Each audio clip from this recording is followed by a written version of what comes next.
Hey guys, it's 9 o'clock. I'll get started. Thanks very much for joining us tonight. If you are new here, what we do is we cover the news. We do that by looking at lots of mainstream sources, but then we try to accent it heavily with open source information, a lot of it taken from great accounts right here on Twitter.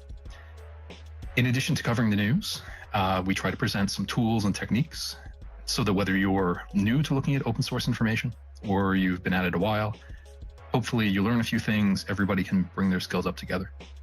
Finally, we will often invite people who are doing good work to come and chat with us about their projects. And in that way, hopefully, if you're introduced to a project that's interesting to you, you're open to reaching out, helping out, and in that way, we'll build collaboration. This space relies pretty heavily on the use of the nest, which is the area at the top of the Spaces window where links to individual tweets are posted. So if you were to scroll all the way to the right in the nest, you'll see that that first tweet is the invitation to tonight's space. But behind that invitation, if you click it and then scroll down thread, you'll see that it contains the speaking notes or agenda for tonight's talk. The reason I do that is so that you don't have to rely on what I tell you. You don't have to take my word for it. I try to provide sources for just about everything. And hopefully if something interests you, that can be a launching point for further reading. It also allows you to look ahead. And if something interests you, you develop a question or a comment. When we get to that point, please do come up and chat with us. You can always do that by requesting the mic. It's the button in the bottom left corner of the Spaces window. And we would love to get as many people as possible into the conversation. So if you're enjoying the talk, please do retweet it. And that button is in the bottom right-hand corner of the Spaces window. And so for tonight's schedule, it's all updates. So we're going to run through as usual for the first 15 or so minutes, some podcasts and media that are related, some resources, a couple of good examples of what I think are good OSINT work. Then we'll get into the updates. That means we'll have plenty of time. If you have dropped by before, usually I maybe get halfway through the material and leave the rest for you guys to read at your leisure. So maybe we'll get a little bit deeper in our conversation. It also means that if you want to contribute, please do, because otherwise you'll just get to hear me essentially reading the news to you for a couple of hours. So to get started, once again, starting from the far right-hand side of the nest, that first tweet is the invite and then the thread and speaking notes behind it. The second item from the right is the invitation to our next talk, which is going to be Sunday afternoon at 4 p.m. We try and hold these twice a week, so Thursdays at 9 p.m. and Sundays at 4 p.m. Eastern Time. So you can set your reminder now.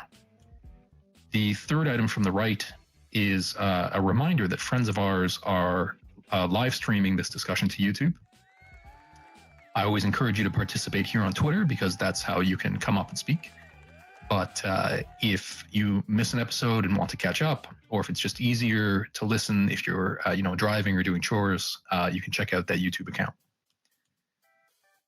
So in terms of calendar and podcasts, I'm realizing now that I think as I put the agenda together, I forgot to include the link to the calendar this time.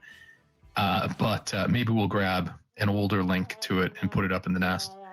The idea being that it's just one stop in that we have lots of friends who host, right?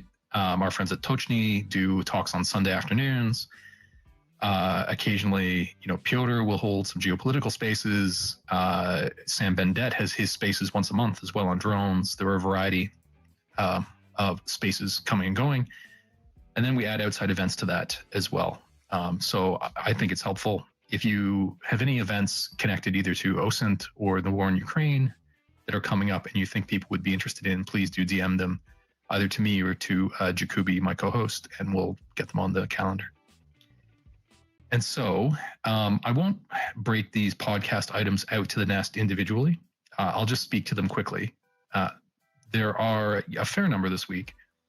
So there was a new episode put out you may know by now that War on the Rocks has several podcasts in its network, including, its sort of general War on the Rocks updates. There's the Russia Contingency hosted by Michael Kaufman. And in this case, it's an episode of a talk called Unspent Rounds. And in this episode, I thought it was interesting because they were speaking with Becca Wasser, who works in the wargaming unit of one of the major think tanks. And so they're having a discussion about the implications of thinking through the wargaming in order to deter both Russia and China. So that's a little bit different than what we normally hear from them. I'm sure it's a great conversation. Then in one of their brief updates from War on the Rocks, the second item there, they interviewed 5 different economists, so experts in economy, about what they think the implications are for the Russian economy as a result of the war. And we had a bit of a chat about this a week ago, where we got a little bit deeper into the discussion about the implications of the decline in the value of the ruble and application of sanctions and so on. It's a gigantic topic, so it's always interesting to have a quick walkthrough with some experts, as War on the Rocks is done here. There was also a talk put together by David Axelrod, and he had a conversation with the Ukrainian ambassador to the United States, Oksana Markarova, and it's about her reflections on the siege of Kiev and her trip back to Bucha. And so, there's a personal element there. The last item in this particular tweet is a new episode of the Foreign Office podcast, which is put together by Michael Weiss, who writes for Yahoo News and others. And in this case, he had a chat with the retired Australian General Mick Ryan, who's fairly popular here on Twitter, goes by the handle War in the Future, just about the state overall of the counteroffensive and what to look for next. And so looking in the nest, the item next to it, so there's the one that's titled Calendar and Media, which I just spoke to, and then the one next to it, so it's the fourth in from the right. A few more podcasts.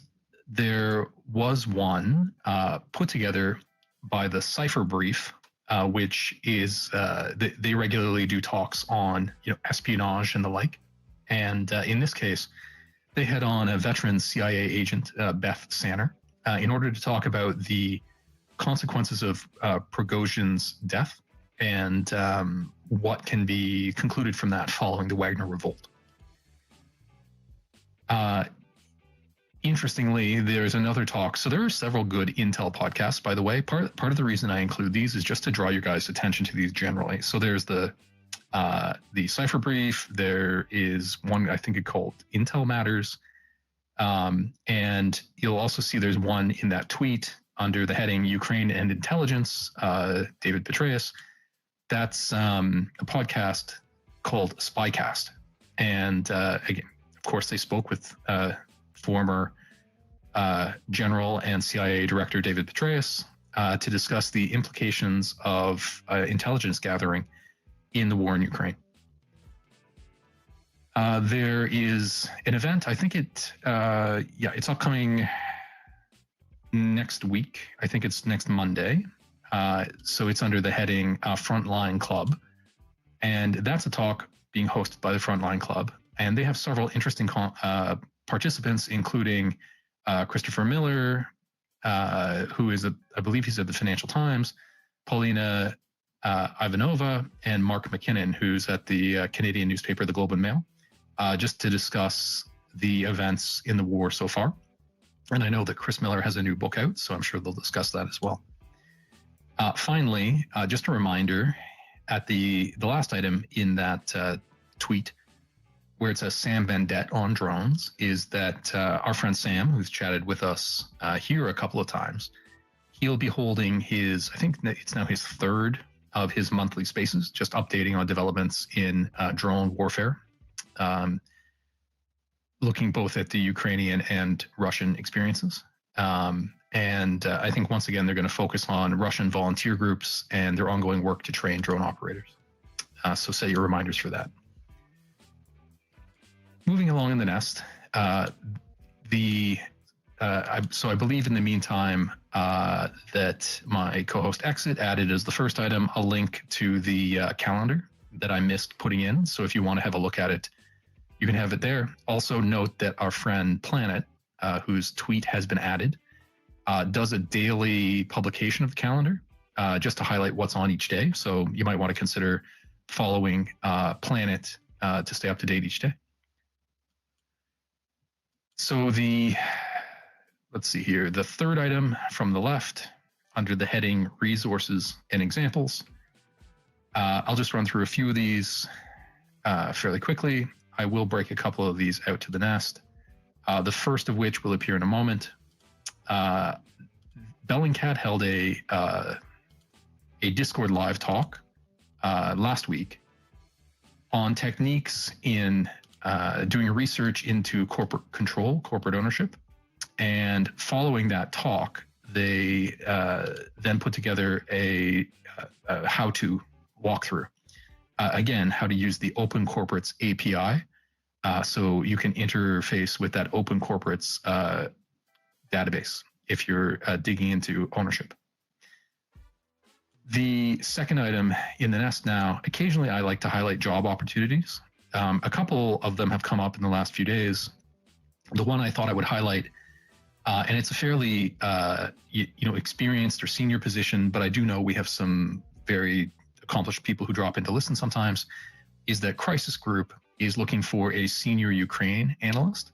And quickly looking at the job requirements, they would expect you to live in Ukraine, and they would expect you to have some sources there already that you could tap into, or that could make introductions fairly quickly. And they do say there's quite a degree of leeway in planning your own research. So if that's the field you're in, have a look at the job posting. In terms of interesting techniques in the last few days or interesting work, I'll put a couple of items up. The first will be a link to a New York Times article where the Ukrainians have worked with a Norwegian group in order to use some seismic monitoring in order to track fairly small explosions or smaller explosions than you would normally expect throughout Ukraine during the course of the war.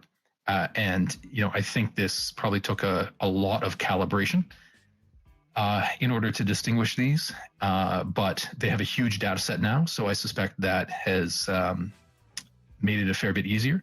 If I'm not mistaken, I think this is probably the same group that when the Kakova Dam collapsed, it's this organization that does monitoring for the nuclear test ban treaty. And I think they're just applying their technique now down to smaller scale explosions. And so it looks like a great initiative. And again, open source, I mean, you'd have to have some insight into how to collect the seismic data, but I still thought it was a pretty cool technique. The second item I thought was a good example of merging together flight tracking and ship tracking in order to build a story. And so this is some work done by our friend Marcus, who we highlight from time to time. And in this case, Marcus saw the P-8s, which are ship and sub hunters aircraft, go up and fly a bit of an unusual track. And that may have, I'm not sure if it's that or something else that twigged Marcus's attention to check. But then following those flights, some, I believe, Norwegian, let me see here, frigates were then sent at quite high speed in toward the Baltic Sea. And once they got there, they started to, linger. And you also saw the ISR aircraft start to loiter and do what may be search patterns. So I just thought it was a cool, possibly typical example of NATO detecting either a ship they're interested in or potentially a submarine in the Baltic Sea. And, now that they talk about the Baltic Sea, with the accession of Sweden hopefully coming up soon, being essentially a NATO lake, this might be another great example of the sorts of thing that will become more common. The third item that Exit, go ahead. I was just going to mention on that. I think it's really cool when people track those things and they can see what is kind of outside normal. Because obviously those are things that we all pay attention to, understanding what's normal in that area and then understanding when something you're seeing is like completely outside normal. But I think there's also a propensity sometimes for us to kind of jump to conclusions about what outside normal actually means. And I think it can be useful to wait on analyzing that as having specific meaning until we have other evidence to kind of point towards what that actual meaning is, as opposed to just noting it as this is really outside normal. This is something to keep an eye on, but we don't know much at this time. And I just think, like, going forward, it's something that I like noting more often, because I am wary of us denoting too much meaning to things that we don't necessarily have all the facts for. Yep, fair enough. And I think part of that comes with experience. So the more that you've done it, the more of a baseline you have. And if you're new to it, one way you can maybe come up that curve a little bit faster is to watch some of the big accounts that already do work similar to what you like to do, to get a sense of what they put emphasis on, what they don't.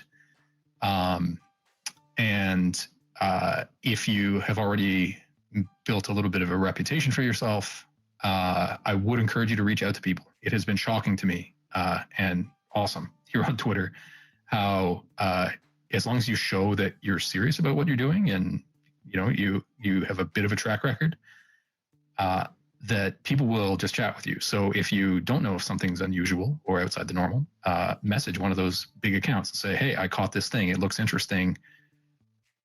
What do you make of it? And I think you can learn a lot faster in that way.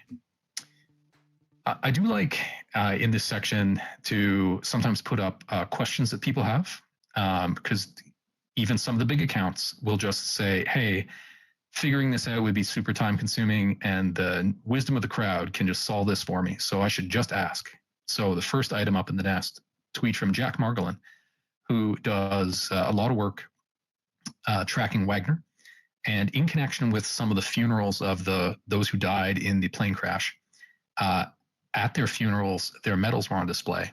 And so he did a breakdown. We'll get to that when we come to Wagner. But he noted that for one of these guys, whose name is Alexander Totman, that there were two medals that he didn't recognize on display. And he just said, hey, does anybody recognize these? Can you help me out? I didn't have the time to try to dig into it, but some of you might. And in some cases, it can just be a matter of clip the image out, do a reverse image search, and you'll find some site that explains Russian medals, and you'll contribute to somebody's work and save them 10, 15 minutes. And that's partly how you build relationships as well. Similarly, I didn't include it here, but like Konrad Muzyka, who's a great analyst in Belarus, and also looking at Kaliningrad, put out a question, hey, does anybody know where the Russian frigate Mercury is at the moment? And there was a bit of a back and forth among some ship trackers. They said they hadn't seen it for a few days, but I thought it was a cool example of folks just asking, collaborating. So a few more good examples. The second item back is it's a tweet by Tatarigami, who I believe is a Ukrainian reserve officer. And I'm not sure what his sources are. He may just be connected with folks on the front line who are capturing materials as they advance. But every so often, Tatarigami has gotten his hands on Russian manuals of operation. He most recently discussed a Russian manual on deployment of mines, for example. In this tweet, he got one that is sort of a quick Russian study on the tactics of Ukrainian infantry assault and some thoughts from the Russian side on how to best defend against it. He was responsible by noting that don't take this as given to accurately describe the way that Ukrainian assault tactics work, because it's the Russian view of it. It may be anecdotal, it may not be correct, but in terms of insight into if this is what the Ukrainians are doing, here's how the Russians think they should respond. And so you can run through the thread yourself. There's some interesting insights in there, and Tatarigami getting resources like this that you don't tend to see elsewhere, I think is a great account to follow. The next couple, just to wrap this section up, are projects that friends of ours are working on, folks who have come to speak with us, and they've had some successes recently. And I wanted to highlight the successes, and because we only speak about them every couple of weeks or months, remind some people who may be new to hearing about them. So that third item back is from Airframes. And we had a discussion, I want to say 3 months ago, with The Bald Geek. That's his handle here on Twitter. And he and his friends at this organization, Airframes, run a website that put out ACARS data. And so many of you who have passing familiarity with flight tracking will have heard of ADS-B as one mode of communication of flight data. And ACARS is a different mode of flight data. And those messages, they're not as standard in their formatting, but they do tend to contain considerably more information about the status of a flight. And so if you see something interesting in a flight track based on basic ADS-B data, then you could always go over to the Airframes website and look up that same flight to get its ACARS data, and it may be passing information that has a lot more detail about why it's heading in, to its destination, if it's turning around, what its problem may be. And so they put up sort of a post in order to win people over to explain why would you be interested in ACARS. So head over there, check out their Twitter account. I believe the post is actually on their Discord. And if you're just interested in flight tracking, check it out. You can learn lots of detail there that you can't get from other sources. Continuing with some successes, the fourth item in the nest is a tweet from Ryan Hendrickson. So we spoke with Ryan on Sunday about his efforts in coordinating his company called Tip of the Spear, which is engaged in humanitarian demining in Ukraine. I thought it was a great conversation. We had some minor technical problem in the first 10 minutes of speaking with him. But the recording is up on my profile. If you go to highlights, I recently put all of the talks that we've done under highlights. So you can always scroll back and just find the conversations that way. And at that time, Ryan had an ongoing, I can't remember if it was a GoFundMe, but a fundraiser going to raise money to purchase some additional magnetometers for their mine clearing work. And in this case, he's put up a tweet saying, we finished the fundraiser, we raised everything we wanted to, and we're going to be purchasing 80 of these detectors.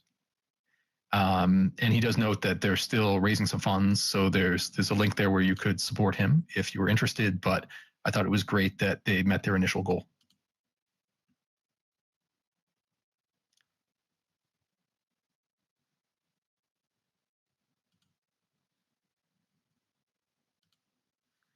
Sorry about that. Am I still coming through okay? You are. Great. There was a little slowdown here. For those of you who don't know, I'm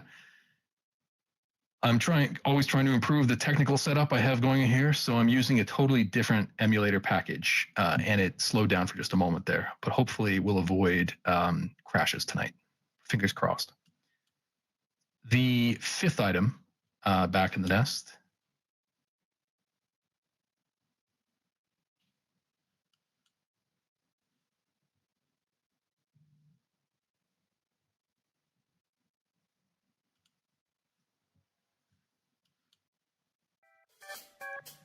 Exit, if I'm coming through, maybe you could just speak to the Success of Languages fundraiser, and I'll just reset.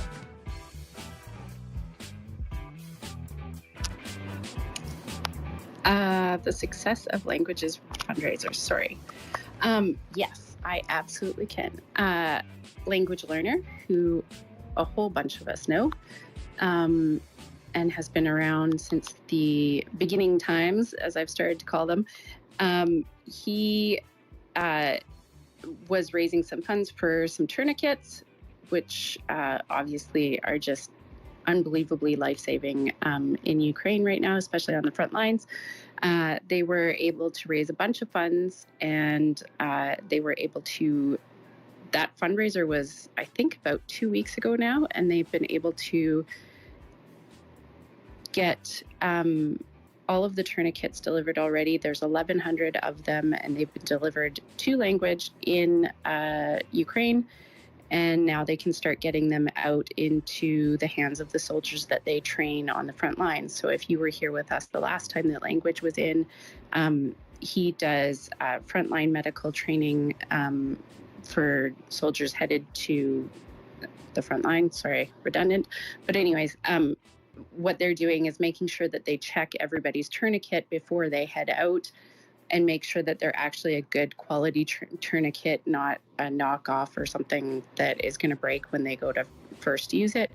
And so they've got those 1,100 of them to start resupplying soldiers who are headed out, and make sure that they actually have good usable tourniquets in their kit. And I believe you're back, Mr. Bond. I am. And so as a last point, just before moving into the updates on the offensive, you'll see that first item in the nest. Occasionally I like to speak to philosophy or best practices. And so I saw this tweet from Kupshir, who's a good OSINT account. And they're saying something that I harp on a bit, but I don't want to always be the one raising it. So when I see somebody else making the same point, I like to take advantage of it, which is just, hey guys, if you're doing work, please share your sources. Please include your sources in your tweets. There are lots of breaking news accounts that say they're moving too fast to provide sources, or they worry that providing links will downrank their tweets. If that's your concern, I would suggest that you put the source in the second tweet. You'll see that's commonly done. So speak to it in the first tweet, but then always put your source in the second tweet. It won't get downranked, and people will come to expect that you'll include it there. So you'll see, OSINT Technical and lots of big accounts do take that approach. And it's just you may have dozens of people who read your tweet, but then want to verify that what you're saying is correct, and will go away to find the source. And if it takes them each 5 or 10 minutes, you could be saving, a couple of man hours of labor just by including the source. And I know that if there are 4 or 5 accounts that are covering an event, and I see one that doesn't include a source, I think to myself, oh, one of the other good accounts will have a source, so I'm not using the one that doesn't. You know what I mean? So it goes to how much your work gets picked up, which is another incentive to put it out there. And just as a funny story, even when people include their links, which is good practice, try and dig back for yourself. So if you want to include a source, read it to see if they were the originator of it. If they weren't, go to the original and then link the original. Because I had the experiences just a few days ago of looking at a tweet from the Kyiv Independent, who are good in many cases. Sometimes they don't even include the link to their own article, which is not great promotion, but fine. So I went to their website and I saw that in their article, they were actually just passing along information from an article from Radio Free Europe. And I kind of rolled my eyes, but I said, fine. So I went to the Radio Free Europe website and found the article. And then I read their text and I saw that they were just passing along information from Reuters. So I went to the Reuters article, and Reuters was the original. And that's the game of telephone where details get lost or mistaken if you're not careful. So if you can go to the original source, that way you don't have a chain of 3, 4, 5 links, which can be hugely frustrating. Go ahead, Colby. Yeah, I agree 100% with this. And I just wanted to add that this can be particularly important when you're talking about one media outlet citing another media outlet, which might be a non-English media outlet, whether it's a Ukrainian publication or another country in Europe or anything that other than English. Sometimes things get lost in translation. I've found that where I'll go and find the original source information in the non-English publication, and just using Google Translate, I'm getting something kind of different conveyed than what was written in the English language article written on the basis of the original publication.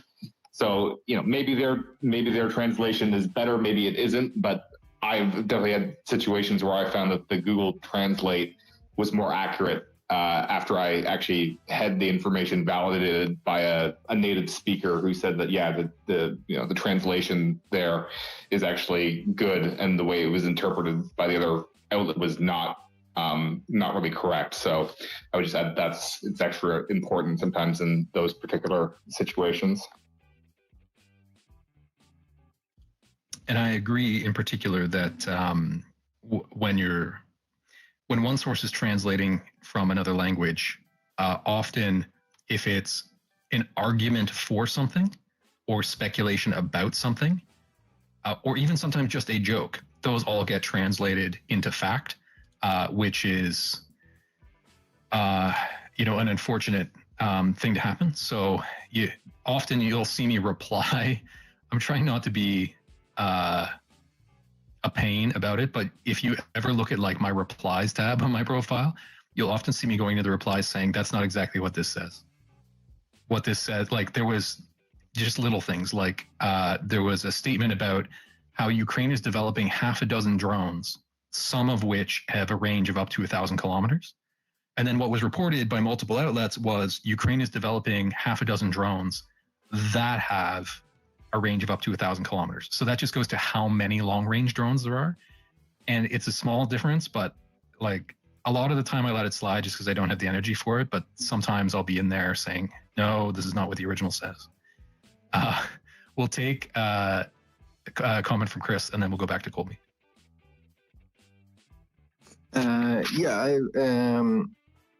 I just wanted to comment that I've experienced the same with Google Translate, but actually ChatGPT is actually quite awesome, especially from languages that are rather big, like Russian, because I usually use ChatGPT when I translate Telegram channels from Russian to English, and when I double check the translations with friends of mine who speak Russian, it's usually pretty good actually. So I can recommend ChatGPT for that kind of translations if you're following the war on Telegram. Yeah, thank you for the tip. And of course, it's only possible to get to the original if people are including their sources. And I note that often the copy paste on Telegram is worse than it is on Twitter. So that, that's a whole separate hurdle besides the translation. Go ahead, Colby.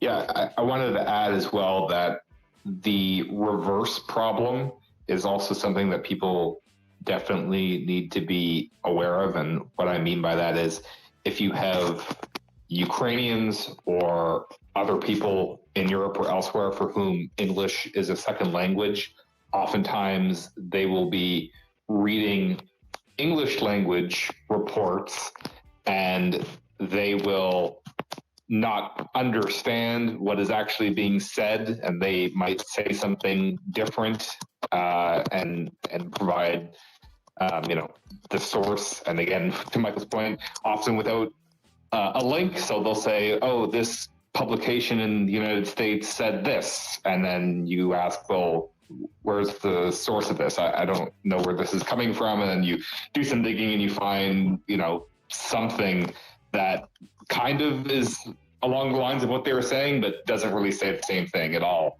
And there are many accounts that are extremely guilty of this. And I won't name any names right now, but if you follow me, you know some of the people I'm talking about. And I just want to flag that for the audience because it doesn't help anybody for those that misinformation to get spread around because people and I won't, it's not necessarily malicious, but if your English is a second language, then you might misunderstand what is being said in some cases, and then you're distributing bad information to all your followers, and it's not good for anybody. Definitely doesn't help Ukraine to have misinformation being spread. So,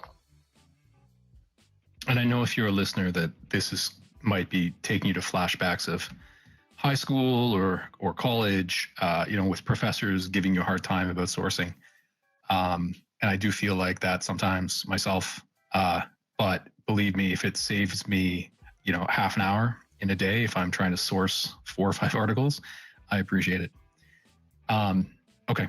So I'm going to get into updates on the offensive as usual. So I'll start with general updates on a couple of locations. As usual, I try to focus on broader picture, with an eye toward what is likely to happen in the next days and weeks, as opposed to the minutia of where control has changed on the front line. I totally respect the accounts that focus on that. There are lots of them who do a great job already, so I try not to recreate the wheel. Essentially, I include updates on what's happening on the ground, just in case, this is one of the primary sources you come to listen to it. I want to include it.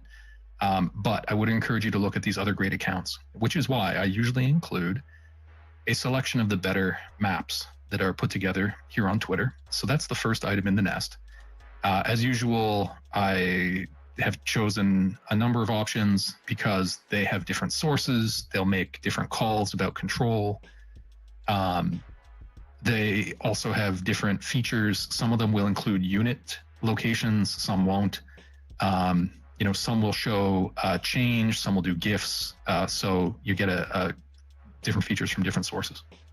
So included are the Institute for the Study of War, Andrew Perpetua's map, Defmon's map, Project Owl, Poulet Volant, Deep State Geoconfirmed. And I also usually include the weather from our friend David Helms because that's an important aspect to go along with the mapping. War Mapper is out on vacation for a few weeks. He'll be back. And there are lots of other good mappers as well. There's a Japanese mapper, AS22, and a few others who are great. I can only include so many, so I try and rotate some in. Once again, if you want an even more detailed look at what's happening, our friend Andrew does a YouTube live stream where he screen shares his map on YouTube, and then he walks through the changes. He does that every Tuesday night at 8 p.m. Eastern and Friday afternoon at 3 p.m. for our European friends. So, he has another space just tomorrow. So check that out. All right. It seems like there's been some tentative good news from fighting along the front line. We had talked over the last week about the capture of Robotin and progress on that particular offensive heading south into Zaporizhia. And we talked about how it appeared that Ukraine was pushing towards Verbov and would be encountering this second and potentially one of the main lines of Russian defense. We shared some graphics about the nature of that line of defense that they were approaching, including large anti-vehicle ditches. This one has, the quotation dragon's teeth that aren't particularly big obstacles, or they're anticipated not to be significant, but the combination of dragon's teeth, vehicle ditches, trench lines, minefields suggests that it's still a significant defensive challenge for the Ukrainians. However, the good news is that reports came in that it appeared that the Ukrainians had made some tactical gains, potentially beginning to bypass that main line of defense, and that they had moved toward Verbov. And this was noted in a variety of ways, including firms, including drone footage of shelling, apparently, of Ukrainian forces behind the line of defense. So you'll see that second item in the nest is a tweet from George Barros, who's one of the main analysts at the Institute for the Study of War. And there's a geolocation of one of the points where Ukrainian forces were observed behind the line. And so that was great news. You probably heard about that. It got quite a lot of attention. Now, some people were starting to say that that line of defense has now been defeated. So the next point I wanted to speak to, actually before that, before the nuance, if you want to see the trend or the overall change just in that sector of the offense, right? This being one of the two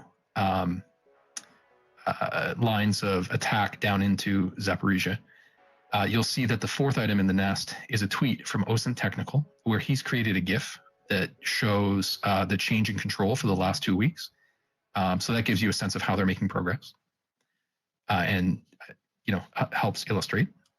But then the fifth item back is this nuance. So again, going back to George Barros of Institute for the Study of War, he and John Helen and a few other OSINT analysts noted, this is terrific news. If they're bypassing those defensive lines, that means the defensive lines are fairly permeable.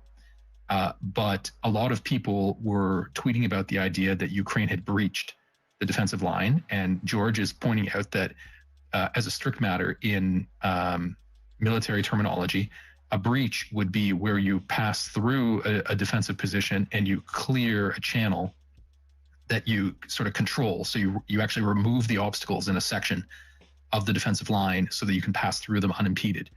And that doesn't appear to be what has happened yet. At least there's no evidence of that. So a few people had been saying, well, it's not quite a breach. We don't, it's not necessarily going to lead to a breakout yet. We have to keep our eyes on it. And I thought it was helpful because George included this chart, again, in the fifth tweet from the left, included this chart that shows the differences in, bypassing, breaching, interdicting, and so on, that I had never seen before. So I thought that was interesting.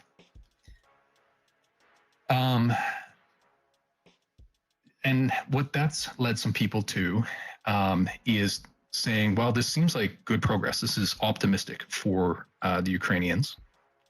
And so it starts to beg questions about, well, what's likely to happen next? I included one or two points here to generate some conversation. I tend not to get right into speculation, but I think it's worthwhile thinking about what could happen next, if only because that can allow you to think about, well, what should I be paying close attention to, to determine, which state of the world we're going to fall into when the first bits of evidence start to come out. And so the sixth item in the nest is a tweet from the Russian media outlet. I believe they're now published outside Russia, and they've been banned within Medusa, and they do a battlefield analysis. And I thought this one was interesting because they're making the argument that the success of the Ukrainian offensive may now fall to the outcome of fighting in a triangle that they say is defined between Robotin, Verbov, and Novoprokopivka. And, with the capture of Robotin and the move toward Verbov, that's interesting. But now I'm starting to see some folks suggest that the Ukrainians may quickly move around through Verbov and potentially in a different direction. And so that the fighting ultimately may not be constrained to that triangle. And so I have a few points I'm going to put up about that in the nest now. And if that generates any thoughts, if you have an opinion on, an informed opinion on where you think the Ukrainians are likely to head, would love to hear your thoughts. If you just bear with me, I'm going to put the last two items up and then I'll speak to them.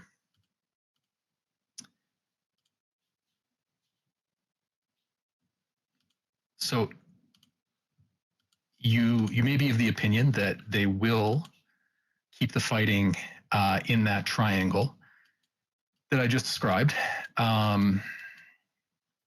But sorry, the last item, I'm just waiting to populate up in the nest. It's a tweet by Emil Castellami, who is with an OSINT group here on Twitter called the Blackbird Group. And let's see. Yep. Okay, it's come up. And so they are discussing the types of defenses in that region, both in Verbov, but then also down towards Sedelka Balka. And I think it's helpful to understand. So this breakdown has lots of satellite imagery that shows the nature of the defenses. So you get a sense of what the Ukrainians are facing in the area.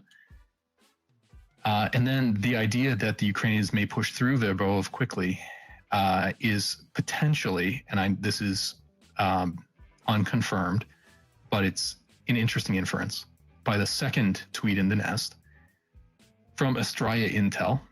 And what Australia has done is has looked at firms data and noted that in the last day or so, firms had indicated IR returns in the western edge of Verbov, and that in the last day or so, that's shifted now to the eastern edge of the town, suggesting that if the Ukrainians are progressing through the town and being shelled by the Russians, that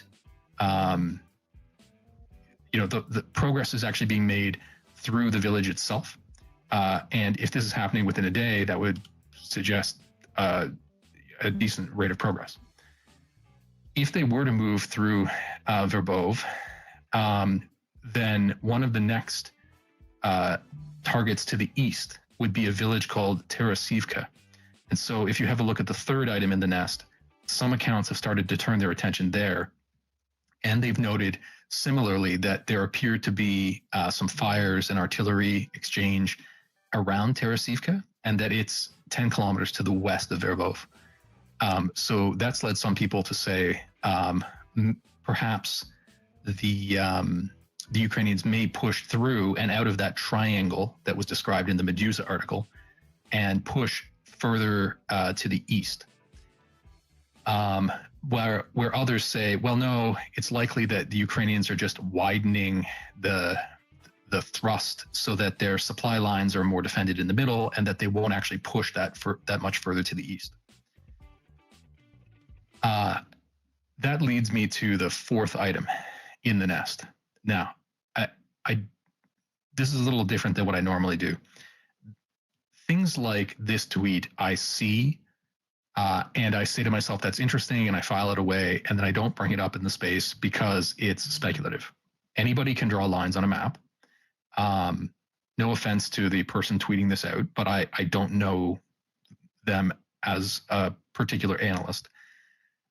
But it was representative of a couple of tweets I saw where people were saying, oh, well, the line appears to be weak. The Russian forces appear to be thinner around Verbov. And because of the layout of the defensive lines, if the Ukrainians were to push through there and to the east, they could potentially find room for a bit of a breakout and then swing back around to the west. And you see that in these arrows that have been drawn on the map.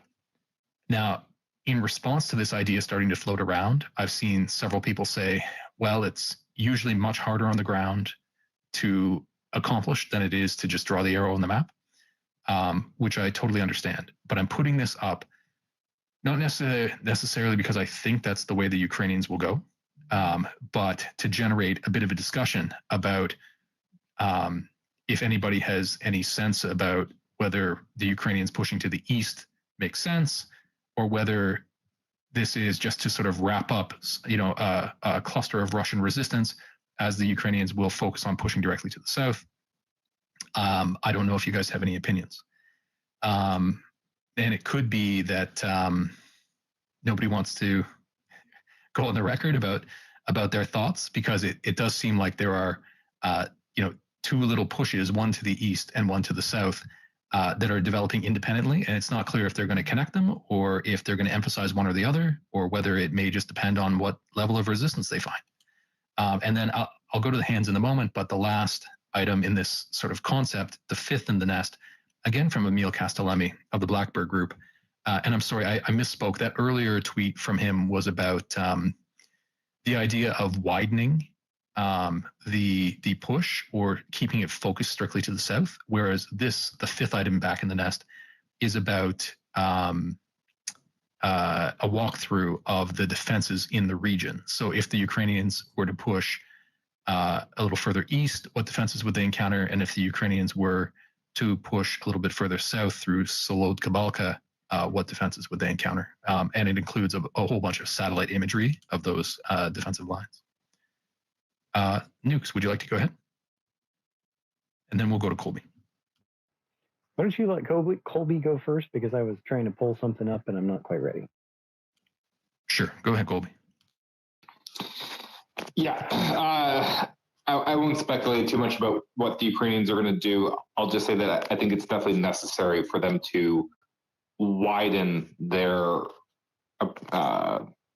avenue of approach. That there's not going to be some narrow penetration and then a big breakout that's highly unlikely to succeed, in my view, because the Russians would just be able to fire on that from all sides. So they definitely need to widen the frontage here a little bit, because it's very difficult for them, if they do achieve further penetrations through the first line of defenses, to just move reserve forces up to follow through any successes they have if they're attacking on a very narrow front. So I think that Emil had great insights in his thread that he wrote, and I would concur with a lot of the people that are making that assessment that the Ukrainians definitely do need to try and broaden the attack a little bit, because these narrow penetrations are not going to be successful on their own. And maybe I'll just toss in before we go to nukes, to get people thinking. I've also heard some people suggest that if the Ukrainians do breach the line at a point, that it's much easier for them to sort of press along the line in order to clear it, and that in some ways could make more sense, rather than trying to go behind and sort of roll areas up by surrounding them. But I don't have any basis to evaluate whether it makes more sense to try to seize particular supply lines, or whether it just makes sense to sort of press along the defensive lines because they're not oriented in the right direction to defend sort of a press perpendicularly along them. But we'll go to nukes. Yeah, I feel the same way. I don't really want to speculate on things, but I would pay attention to the terrain around Verbov. If you look at the terrain, I know there are some gaps in the defenses there, and I'm not a military expert by any means, but I do I've looked at this satellite imagery of the same spot so many times and overlaid terrain data. There's a kind of a valley that runs from the north edge of Robotyne to Verbov and further east. And it looks to me like the Russians built the defenses on the uphill side of all of that. So while there may be some gaps there, it looks pretty tough in my opinion. Just to, it's not as easy as I think a lot of the people are saying. Though there's a big gap in the line. Well, yeah, but it's in a low spot, and I would assume the Russians probably have some fire control over that low spot. So keep that in mind when looking at the area, that a lot of these maps don't show any terrain information, and your brain tends to think it's just flat. But even though that is a fairly flat area, we're only talking like, I don't know, 30 meters or so difference across most of that area. But that's significant when you're on the ground. Yeah, absolutely. And you're saying that reminds me, I think I saw it was a post by, I believe it was David Helms, who does a lot of the weather and water coverage. He posted a terrain map of that region. And I'll see if I can find that to put that up. It was in his replies to somebody else's post. I wonder, as much challenge as that adds, I do wonder if perhaps the Ukrainians may be pushing to the east a little bit in order to capture some positions on some of the higher ground now, so that their press to the south isn't, entirely in the lower terrain. But those who are following it more closely may have an idea. We'll go to Raver. Go ahead. Hey, good evening, everyone. So if anybody wants to know just how important even mild changes in terrain could be, take a look at the Battle of Passchendaele. Very small terrain changes, but that's all the Germans needed to absolutely decimate the British for years, because they were able to use the military crest and reverse slope defense, while the British had to remain exposed to enfilading fire from the Germans. And then, if the Ukrainians are trying to push out the shoulders, they're probably trying to stop being subjected to that enfilading fire. Yeah, it'll be interesting to see how far to the east they do press. There had been speculation that they may have been able to press south toward Novoprokivka. I think that's how it's pronounced. As early as 4 or 5 days ago, but it seems like they are taking their time, and that they have a definite plan for direction of travel. But who will have a lot of insight into these ideas is Allsource. Go ahead. Hey, thanks. No, I wanted to jump in because I think, Radio brings up an excellent point, and Radio, I really do appreciate kind of those images you share about the terrain, because that's very important when we're analyzing this, right? Because when you inherently build defensive designs, right, you leverage terrain as part of your defense, right? And so now the interesting aspect of how the Russians kind of built their kind of the lines, we see the 3 lines, is that it is clearly, the way it looks like it's designed is a maneuver defense, right? And a maneuver defense basically means you fight and you retrograde to other battle positions, and your attempt is to attrit the enemy, the offensive element, and force them to culminate prior to them reaching the objective, right? And so that's kind of what this kind of looks like. But the Russians really have not been doing that. What we've actually been seeing is more of an area defense with elements of counterattack. And the area defense is you just hold put in a specific area, and you hold that area as much as possible, right? And that's kind of where the Russians have done it. And I think it's because it's easier for the Russians to do an area defense than a maneuver defense, because the maneuver defense, you need a lot of command and control to execute that, which we kind of see the Russians not being able to be very sophisticated in their military operations.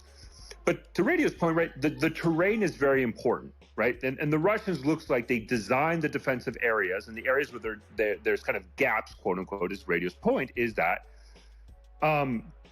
it's because of the terrain does not require necessarily those defensive positions, right? And another important aspect, though, is when we're talking about breaches, right? It's very important to understand that when you're on the offense, you have what's called mobility corridors, right? And so basic terrain analysis, when any military intelligence official at any tactical unit would do a terrain analysis, and what they analyze is an acronym called OAKOC, OAKOC, obstacles, avenue of approach, key terrain, observations, field and fire, and cover and concealment. One of those, the avenues of approach, is mobility corridors. And so why that's important is when we say the Ukrainians breach it, what I think is important is like, so what's the distance of that element that has been breached, right? And so, for example, a brigade size element needs about 3 kilometers to be able to maneuver an entire brigade through an obstacle, right? Or not even an obstacle, just a good, if the terrain allows you generally want 3 kilometers for a brigade to maneuver effectively, right? And so I think these are the conversations that I think are kind of where the devil's in, the attention's in the detail, where you have to really go in, because we could say there's a breach and great and all that, but the question is, are we talking about a company size element? Are we talking about a platoon size element? Are we talking about a battalion or a brigade? Because that then can determine how quickly we can expect an exploitation. And I think all the reporting we've gotten, though, which is also important, is that the Ukrainians have really so far prioritized, kind of this dismounted infantry operation to kind of minimize losses, and they've realized it's much more effective for them to do that. And that's great. That's fine. I mean, this is the Ukrainians' war. They're going to decide how they want to fight, which is obviously a kind of where the West, where we've seen this report in the West is, we need mass and we need force. But those mobility corridors, I think, are very important. We're having this conversation because it's not the same that you breach a defensive line that is a company size element than a brigade size element. And if you want, the wider the breach, the more resources you need to have to achieve that, and the more resources inherently means more time. Again, we're not saying that much time, but those are kind of the details I think that matters, and we need to just pause a little bit to say, oh, they breached. And so my question would be like, okay, well, what size element is able to pass through that breach? Well, those details about the 3 kilometer wide for that size element is a great point. And so before I ask my question of you, 2 things I put in the nest. I found that terrain map of the region where Verbov is sort of just off to the point where the elevation comes up into the red, right? So that's the area that we're talking about. Right now, Ukraine would be in the yellow and green terrain. And combined with that, there are lots of maps of the defenses, but the second item I put in the nest is one from I highlighted our talk on Sunday by Defmon, sort of showing how these defensive lines aren't just points like lines on the map. They're literally regions because they're, multi-layered at each line. So to get a better sense of what the broader picture looks like, have a look at that map. So having said that, Allsource, do you think that the Ukrainians are essentially trying to find a point to breach, and then, just because they're moving east now to potentially find a weak point, it doesn't mean that they're going to continue to drive toward the east, but if they find a breach, that they'll widen it to allow them to head more directly to the south? Do you have any thoughts on where they may go? So this is where I think, to answer your question, I'm going to put this point that we were talking about earlier in the chat about UAVs, right? And I think this is where ground reconnaissance is key, right? One of the core elements of ground reconnaissance is to determine the maneuverability of a specific area of operation, right? Because I see that map, right? I see that, right? And there's very mathematical equations that go into well, what's the percentage of the elevation of the scope of that hill, right? Is it a straight line up? You kind of get nothing, and boom, here's a mountain, right? And I kind of see that map, and that's what it kind of looks like to me, right? Or is there specific areas in that area, in that map, where is there a mobility corridor that's been established that enables some sort of maneuver into that area? Now, again, it's different dismounted operations than mounted operations, right? When we're talking about infantry versus, let's say, armor, armor has speed, but is kind of somewhat more constrained in where it can maneuver compared to an infantryman. Get a backpack, go, right? You just go. And so these are kind of that's the problem set when you're looking at a map. Just from my initial hit, to me, it looks like from this map that Ukraine is going to have to kind of maneuver more south, kind of south and southwest, right? That those steep areas that are red, just looking at it and kind of looking at how it almost looks like you can see kind of those valleys that go in and kind of go greens, and then it almost in many ways kind of go dark red. To me, again, this is just me looking at a map and kind of guesstimating. To me, it's not conducive to what I'm used to with kind of tank warfare. Now, for the Ukrainians, if they say, well, we want to prioritize dismounted operations, we're okay with not going too fast. We want to, leverage dismounted operations, seize that key terrain, because that hill, provides excellent observation fields of fire, right? You put a scout up there, you can start. And again, this is where I think the drone conversation gets too much focus. To me, if I have a choice between a drone and a scout, I'm always going to pick the scout, because a scout, I can be like, here's your MRE, here's a bottle of water, grab 2 guys, go, and those guys can be up there as long as they have food and water. But a drone, refuel, EW, etc., right? And there's more constraints and limitations. So there's various ways you can approach this, and you can leverage that. But just so I don't cop out, to me, it looks like they're going to have to aim more south from there and kind of follow that valley just below the rectangle and kind of go a southwesterly direction. But again, I mean, I'm here in the safety of the United States. I'm not going to second guess, Ukrainians on the ground and the decisions they make, because they obviously have that. And that's where I always hound the importance of ground reconnaissance. And so for those who are interested in this, interplay between the defensive lines, the sort of the transit, whether they be highway lines or other, and the terrain. I know that some friends of ours have combined the defensive line maps with terrain maps. I think Intel Schizo had circulated one a few weeks ago. And if I'm not mistaken, I think I saw that Andrew Perpetua put out a poll the other day about what should my default map be underlying. And I think one of the options had terrain features on it. So some of the major maps, I think you can actually change the layers in order to bring terrain into it. But go ahead, Exit. I was just going to say, yeah, you can set that up on Andrew's map and toggle back and forth in there as well.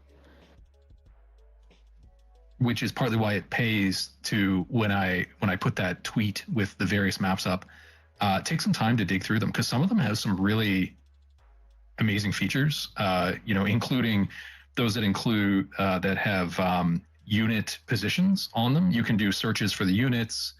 Some of them have kind of history, some of them have change logs. It's really impressive. So I'd encourage you, don't just look at them as flat maps, because they often have dynamic features to them. Okay. So anyway, most of the action appears in the next few days, like it's going to be around Verbov, and this idea of do they translate bypassing the initial lines of defense into a breach? And if so, do they try to widen it and potentially turn south a little bit? Is this shelling that we're seeing to the west essentially them trying to drive the Russians away a bit, as opposed to preparatory work to move further, to the east, rather than being preparatory work to actually follow it and move east as well? Go ahead, Exit. I was just going to let you know that David has been trying to raise his hand, but has a technical issue on his side. So his hand is actually raised, and I see Raver has his as well. Oh, yeah, sorry. I just saw David's hand, like the wave emoji. But go ahead, David. Can you hear me? Yeah, loud and clear. Yeah, hey, I'm on a desktop. That's why you can't have your hand up on a desktop. I just put a picture, a map in your nest there. And if you want to look at it real quick, it's got 2 colored arrows on it, gold or yellow and gold. All right. And I'm battle tracking. So if you want to follow along up, I think that the main thrust is not going to be anywhere near Novoprokivka. Sorry. I think that Russia wants that to be the next Bakhmut and draw the Ukrainians in. I don't think they're that dumb. I think what you're going to see is a fixing action there in the south. And I really do think that the 33rd and the 71st is going to lead this off in the next phase, going after Novoprokivka up there to the north of Verbov. Because right now you got the 82nd on a very small front attacking into Verbov. That's not a good thing. That way the Russians can attack the 82nd at basically 3 angles. So that's not a good way to attack. If they can take Novoprokivka up there the north and then go down to, sorry, I'm slaughtering these things, go down to the southeast to Pavlik or whatever, and then at that point they can actually flank Verbov relatively easily. And the reason why I say that is because they've got the 33rd, the 71st, the 15th, the 14th, the 117th, the 106th, the 3rd Tank Brigade, all in that area that can attack in that area. And facing them off is just the 38th Guards brigade. They've been there for a long time. They've got command issues, evidently, and they've got heavy losses. South of that, though, on the Russian side, you've got the 70th Motorized Rifle Regiment, and from reports, they've refused to move. They've refused to attack twice. When Robotny was being attacked, they were ordered to attack to support the defense of Robotny. They refused. South of that, you got the 22nd Guard Spetsnaz Brigade. They are their command structure is weak because they actually flipped and joined Prigozhin's little march. Some of their units actually helped storm their rear area units helped storm the Southern Military District's headquarters. And below that, you've got the 100th Reconnaissance Brigade. If they're still using their TONE, their table of organization, they do not have the proper equipment to defend or attack. They're a reconnaissance and observation unit, not an attack or defend unit. So right there, between Lvov and the north leading edge, those units are very weak. They should, if they can take Novopokrovka, they should be beyond the mine belt, and they should be able to attack and wheel through if the Russians don't bring anything else into that pocket right there. And so they'll go from being shot at on 3 sides to shooting at Lvov from 3 sides. And that's what they need to do. If not, the 82nd is going to continue to walk into an ambush. So, for lack of maybe a better phrase, you think they're going to try to widen the salient to the east to support the attack on Lvov? No, they're not going to widen it. No? They're going to blow it the hell open. Oh, okay. I think if they get, sorry, go ahead. Oh, well, I mean, blow it the hell open would be great. When you're talking about, go ahead. Go ahead. So those lines right there to the north of Lvov, those defensive lines should not be properly manned at this time. And if they wait for them to be manned, they're going to have issues. But if they blow through them now, they'll be hitting basically holes with no people in them. Right. So keep our eyes to the north of Lvov is what you're saying. And when you're identifying those units, I'm sure you're looking at reports on Telegram, the like. Are there any maps that you particularly rely on? I know that a week or two ago, the Google Maps from Project Owl, and I'm going to copy, and I'm going to, on my timeline, I'm going to repost it, because this is one of the best maps that for units. It doesn't give terrain. You got to go to another map to terrain. But this actually, every day they update it with locations and everything. And this map has a lot of stuff on there that other maps don't have, like the 144th division that just is forming up, the 104th division that's forming up, and there's a brand new division that just hit the lines in Kherson over by the bridge, and that's the 70th division. And it's forming. You know, it's not in very good shape, but it is actually forming, and that's on this map.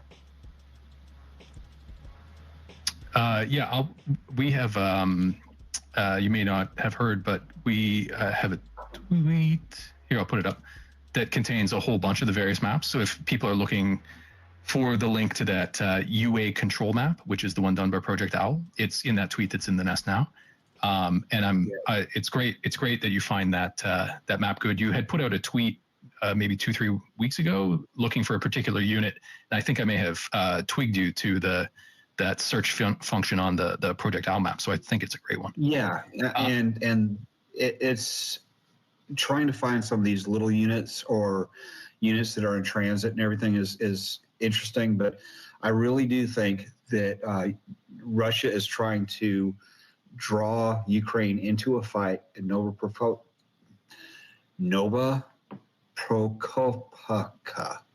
And I think that they have about a division and a half worth of troops in an area that's supposed to have a brigade. And it's great for the Ukrainians because they'll just pound the hell out of it. Okay, well, we know where we should keep our eyes on to follow David's projections. I know Raver has his hand up. All Source put his hand up, perhaps in Rus. Okay, I'll go to Raver and then we'll go to All Source. Please go ahead, Raver. Hey, this is actually aimed kind of at All Source. So he was saying that the Russians hadn't been using a maneuver defense, and I agree. And I've been predicting for over a year at this point that most of the Ukrainian effort, at least this year, was going to be more of a bite and hold, where you, rather than looking for a breakout, you'd look for a break in, and then let the Russians counterattack, and you would smother them with artillery. It was a famous strategy from World War I, Canadian General Arthur Currie. And I think the past a lot of times is prologue to the future. And it'd be interesting to see, at some point the Ukrainians do have to start moving because they've got political objectives they've got to achieve besides just the defeat of the Russian army. And maybe that's what we're finally starting to see. But I'm not entirely convinced at this point that Ukraine's has stopped baiting the Russians where a penetration they know is going to bring a counterattack that Ukrainian artillery can then smother, because right now, if the Ukrainians try to mass vehicles, they're just going to suck up a bunch of Lancets. And so it may not yet be time for the big push, but it's still, picking season for baiting the Russians in on local counterattacks. No, I mean, sorry, go ahead, Michael. The only thing I was going to say is it's funny that if we think we could have another wave of attrition, that Oryx, who is trying to hang up his hat in terms of battle loss tracking, in October, two of his team, Jacob and Nalcio, are both on vacation this week. And so between the strikes on the Russian airfields and this idea of maybe some more attritional warfare, he's going to be a busy guy. But go ahead, All Source. Yeah, so what I would say, Raven, to that is that, so we have seen Russia do counterattacks. I mean, they openly even admit on their Telegram, et cetera, right? And there's kind of like that weird situation where it's kind of like, so generally when you're in the defensive operation, right, when you can conduct a counterattack is when you force the enemy to culminate beforehand, which the Ukrainians are not at that point, right? Like they still have a substantial amount of combat power remaining, and so from if you were to ask me, like, okay, again, I'm just going to put like my S2 hat or G2 hat, right, from like the army at Echelon, I want to be like, okay, you want to make sure that the enemy is attrited at a certain point before you conduct a counterattack. And the U.S. doctrine, when we're on the defense, is called mobile defense, right? You force the enemy to attrit, and then you go on the offense because that's Army doctrine. We're always on the offense. Defensive operations is only done to prepare you for offensive operations, right? I don't think that when we're using the term attritional phase, I'm not a huge fan of that term because I think at the end of the day, this is all about terrain. And what I think what people are mistaking is when they're saying it's an attritional level of warfare, I think what the proper term should be setting the conditions for offensive operations, right? And how we see the Ukrainians do that is by conducting these strikes specifically targeting Russian artillery assets, because they acknowledge that the Russian artillery is key for their defensive operations, right? And so in the Ukrainian, guys in the South, they probably have a high value target list and a high payoff target list of Russian artillery assets, like the number one priority target, which, by the way, to be frank, like when I've done, army exercises and we're fighting against a made up enemy, at the tactical level, we do the same. Like enemy artillery is generally, with enemy air defense assets, are 1 and 2, right? And they interchange depending on the exact situation. We see the Ukrainians doing a follow suit, and so I don't think we're at this phase. I think people are mistaking the because we're not seeing the Kharkiv of September of 2022 and this large gain of territory. And I think people are saying, well, because we're not at there, it must be attritional. And I think what it is, it's a lot slower pace of advances because of the situation on the ground. And by the way, breaching operations and trying to breach obstacles is not an easy thing to do. And so it takes time, especially with kind of like the Ukrainians not having the equipment that they need to achieve it, right? They should get more, and then the lack of air superiority. And I'll end with this to kind of, Michael, to your point, right? Because that question of the salient, right? To answer that again, the question is though that we're trying to analyze this with lack of information, right? We're trying to guesstimate as best as possible. What I would say is, if you were to ask me, with the combat power that is available, right, I go back to my earlier comment, I would want a larger mobility corridor, because a larger mobility corridor enables me to push more forces through, right? But again, I'm analyzing this from a U.S. Training where it's mass. Like you punch through the hole, and that's how you fight, right? And this is where all the reporting has come through, where the U.S. kind of says, well, this is how you should fight the Ukrainians. Well, you're not understanding how we fight. And this is kind of the back and forth. And maybe for the Ukrainians, that is not their objective, right? They might be feeling more comfortable fighting the situation where they poke certain holes in the defense, enable small elements and maneuver elements to go in, kind of open the area, and then kind of funnel in forces and force the Russians, because of the situation in key terrain, they force the Russians out without committing a substantial amount of combat power. Right. So again, this is where maybe my background might not give me a proper answer, because I would say open the salient, continue to breach, open those mobility corridors to enable more forces to go through. Maybe that's what the Ukrainians are doing, or maybe they have a different tempo where it kind of goes to what River was saying, which is punch specific, and David is like, get specific areas open, enable some smaller elements to go through, leverage artillery to attrit the Russian forces, and then based on artillery and attrition, and that you have advantage, better terrain and observations, fields of fire, you force the Russians to fall back without committing your forces. Either one is a right answer. It's just we'd have incomplete information. We do. Bam, Michael. Yeah, go. So, all sorts, I don't necessarily disagree with you, but I'm looking at this from I like looking at history, and if you look at Soviet tactics in World War II, you look at World War I, the local counterattack wasn't designed to wait until the enemy had culminated. It was designed to keep him from gaining any momentum and force him to culminate as close to the breach as possible. The Germans were famous for this, what they called their elastic defense. The Allies would go in, create a hole, and then the German local reserves would immediately counterattack to try to prevent any deep penetration, to ward off breakthrough. And the flip side of that is, if you know that's what the enemy's going to do, you can then use his responses to bait him into your own fire sacks. And that's what I think the Ukrainians have been doing. Now, I agree, at some point, they've got to open up a breach somewhere and drive, because there are political objectives they've got to meet. I just think for most of the summer, after a rough start, they've been more interested in baiting the Russians into these fire sacks, where Ukrainian artillery and anti-tank missiles and whatnot can do their work and let them enjoy a little bit of the defensive firepower advantage, even though they're on the offense.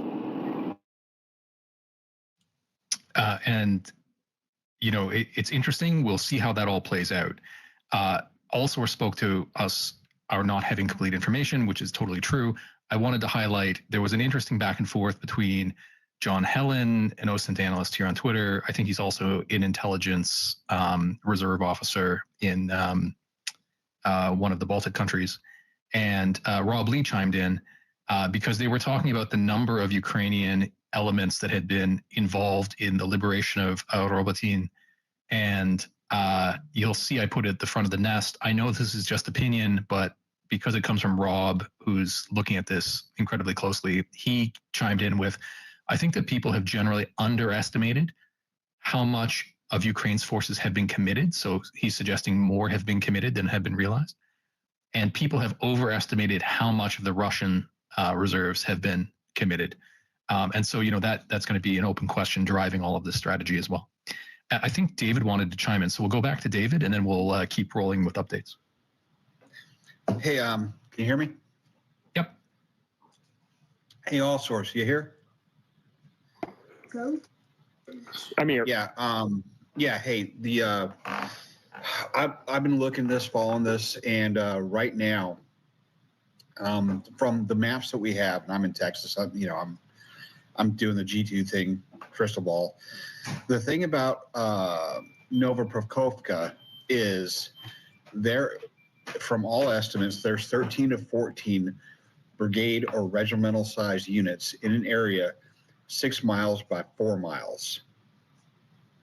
And if that doesn't tell you that the Russian units are just being beat to crap and attrited, that should tell you, because there's no way in hell you can put that many units in one area that are actually anywhere near full-size strength.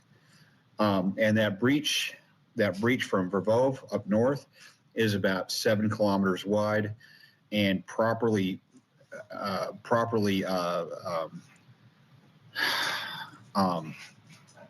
used, that could just get wider. That could get wider and wider as they go through and go left or right to clear areas, and that would unzip the line and basically give a lot of units, a lot of reserve units, bars units and such, a reason to run. So that would be a perfect area to pour through to get to Taraskeva, and there's a road there, right there, that goes almost all the way to the Azov. And you can mine the fields, you can't mine the roads effectively. So once they get to one of these main MSRs, because if they go around Vervov, they get right on that highway or right on that road, and they can run that road, not worry about mines, just, incoming from off center. But yeah, 13 brigades in a 6 by 4 mile area is a lot of brigades. Go ahead. Thanks. Yeah, I think the last item you may have been speaking to there, David, is I put it up, I think, just before you joined or while you were joining. I moved it to the front of the nest, which should appear in a minute, but it was also a ways back, like 9 or 10 items back. There's a tweet from Lawrence Duff, and it was actually in response to a tweet of yours where he drew some lines on the map that sort of mirror what you just spoke to. Just so you know, so what you're saying, I have a fan. Oh, well, you do, and so I had put that up as one alternative. So I'm glad that you came in and argued for that point. And so now that we have a couple, not that people are disagreeing exactly, but they're talking about a couple of alternatives that the Ukrainians could pursue. It'll be interesting to see which way it goes. So I'm in Texas, and I don't have the tools I used to have. So of course, there's going to be other courses of action out there. I'm just looking at this. Ukraine does not have a history of fighting in towns. They like to bypass, and they like to give an option for the Russians to leave, like they did in Kherson and all that. So it's an exciting time. Hopefully we see some significant movement in the next couple of days, and then we can come back on Sunday and discuss. So I'm going to go to exit, and then I'll keep going with some updates. I just wanted to do a quick bit of housekeeping. If you are in the audience and looking for any of the things that we put up in the nest above our heads, once we take them out of the nest, you're able to find them in the replies, and that'll be the button down in the bottom right-hand corner of your screen. Just hit that and you'll see the tweet for the space. You can tweet that out if you want to bring other people in to join the conversation with us. And also you can find all of the things that were in the nest in the replies there. If you want to come up and be part of the conversation, the request mic button is on the bottom left-hand corner of your screen. You can hit that and we'll take a look and bring you up. And if you wanted to watch instead of listen, or you want to watch back later, if you scroll to the very front of the nest, you'll find a link to the YouTube channel, and you'll be able to go there and watch back whenever that fits you. Thanks for that. I'll go to the hands in just a moment. I want to make two last points just on what's happening on the ground. Then I'd like to, we'll go to the hands, and then I'll chat about some of the deep strikes that happened in the last few days, because we have some friends of ours who have looked closely at them. the 2 points I wanted to point out, the second and third tweets in the nest. So that second item back. So I try and do kind of a survey, of along the Zaporizhia line. I haven't heard very much movement sort of on the flanks of Bakhmut around Klishivka. There was some progress the other day where Ukraine had advanced apparently into Klishivka.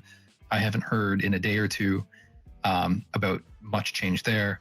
And then in the Lyman Kupiansk, up in the Luhansk region, where apparently the Russians are trying to make a push, I haven't heard about significant changes there since we spoke on Sunday. But again, look at our friends who do the close mapping if you want changes. Where I have heard little minor changes are on the left bank of the Dnipro, or the east side. There was an interview with some of the folks, the Ukrainians who were involved in the raiding up over to Kozachi Lahari. And it sounds like, some have rotated back away from that region now to come back. They're now available to give interviews. And then interestingly, I saw one claim that, again, it's coming from the Russians, so take it with a grain of salt, that Ukrainian units may have landed in a new location near Pidstepne.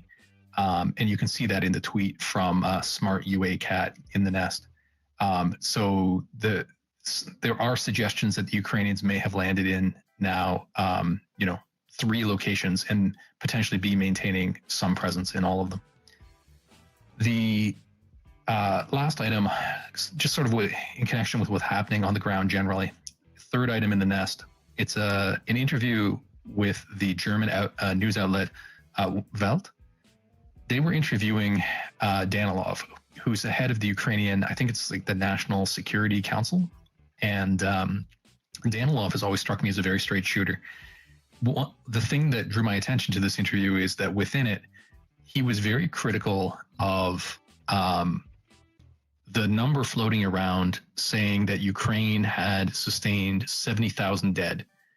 And that originally came out in a New York Times article, I think a week and a half ago. Interestingly, it was highlighted again in a BBC article 2 days ago as coming from unnamed U.S. Defense sources. Those sources, by the way, had said that the Russians had sustained 120,000 or so dead. But Danilov, I don't believe, spoke to the Russian number that the U.S. offered, but he did say that 70,000 was not reasonable, that in a military their size, Ukraine has not sustained that many casualties. I don't know the real number. 70,000 did not sound unreasonable to me. Given that Danilov has been quite a straight shooter, I thought it was interesting that he was refuting it outright.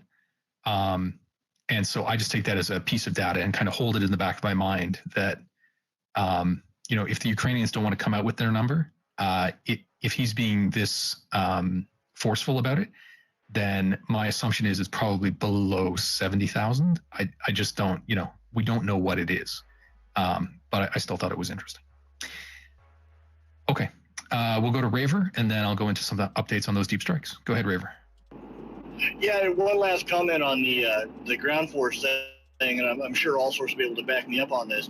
We will know when the Ukrainians feel that they've achieved the penetration that they really want to capitalize on, when the arrows start looking like a flower. So you have your penetration, and then you start to see stems or petals come off of that penetration. They start to push out the shoulder, to create that maneuver space that Allsource was talking about. And I don't think we're there yet, but that'll be the thing to watch. When the mappers start showing you that series of tightly packed arrows that start to flower off one another, then we'll know that the Ukrainians are really committed to a specific course of action on a specific axis. Well, thanks for that. We'll keep our eyes out for it. Okay, so moving on to some of these these strikes in Russian territory and in occupied Ukrainian territory in the last couple of days. Just a couple of points sort of in summary. The first is the tweet from the UK Defense Intelligence headquarters. The detail in this point I wanted to raise is they're saying that during just the past month, there were 25 separate waves of drone strikes against, like, as in 25 separate locations within Russia that were attacked by drones, which is, pretty incredible to see the frequency with which it's now occurring. To back that up, the second point in the nest, it includes a map from the BBC. You may have seen versions of this map floating around. This one was updated just yesterday, and you can see all of the locations where drone strikes have taken place within Russia, and it's starting to be an impressive collection of points now. And so there was that major attack on the early morning of August 30th. So we're just 2 days past that now. And what I've included is the third item back. This is a summary from the Russians. The reason I include the Russian version is because, if they're admitting to strikes being this widespread, then, we can take their admission. Of course, we'll go through, there's evidence from most of these sites, but there were strikes in Orlov, Bryansk, Kaluga, Ryazan, Moscow, Pskov, and there were also strikes in Crimea, including in Sevastopol. So it was a huge wave of strikes. And there's a pretty cool graphic that's the fourth back, the tweet from David Helms.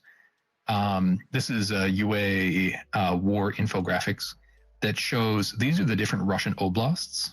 And again, not included here are the strikes down in Crimea, but it includes those regions that apparently had strikes within them and the known targets. And so you'll see that included attempts on, so a strike on the Pskov airfield, attempts on airfields in Ryazan, a microelectronics plant that was hit in Bryansk, an oil refinery attack in Kaluga. I believe there may also have been an attack on an electrical transformer that we'll get to in a moment. But I thought this was a cool way to represent it, both graphically and with regard to the targets in those locations. And so first I want to get into the attack on Pskov and the airfield there, because that's probably the most consequential of the attacks. And I know we have some friends of ours who looked at these quite closely. So hopefully I'll get some help in explaining what happened here. I'm just putting the material up now, so just bear with me.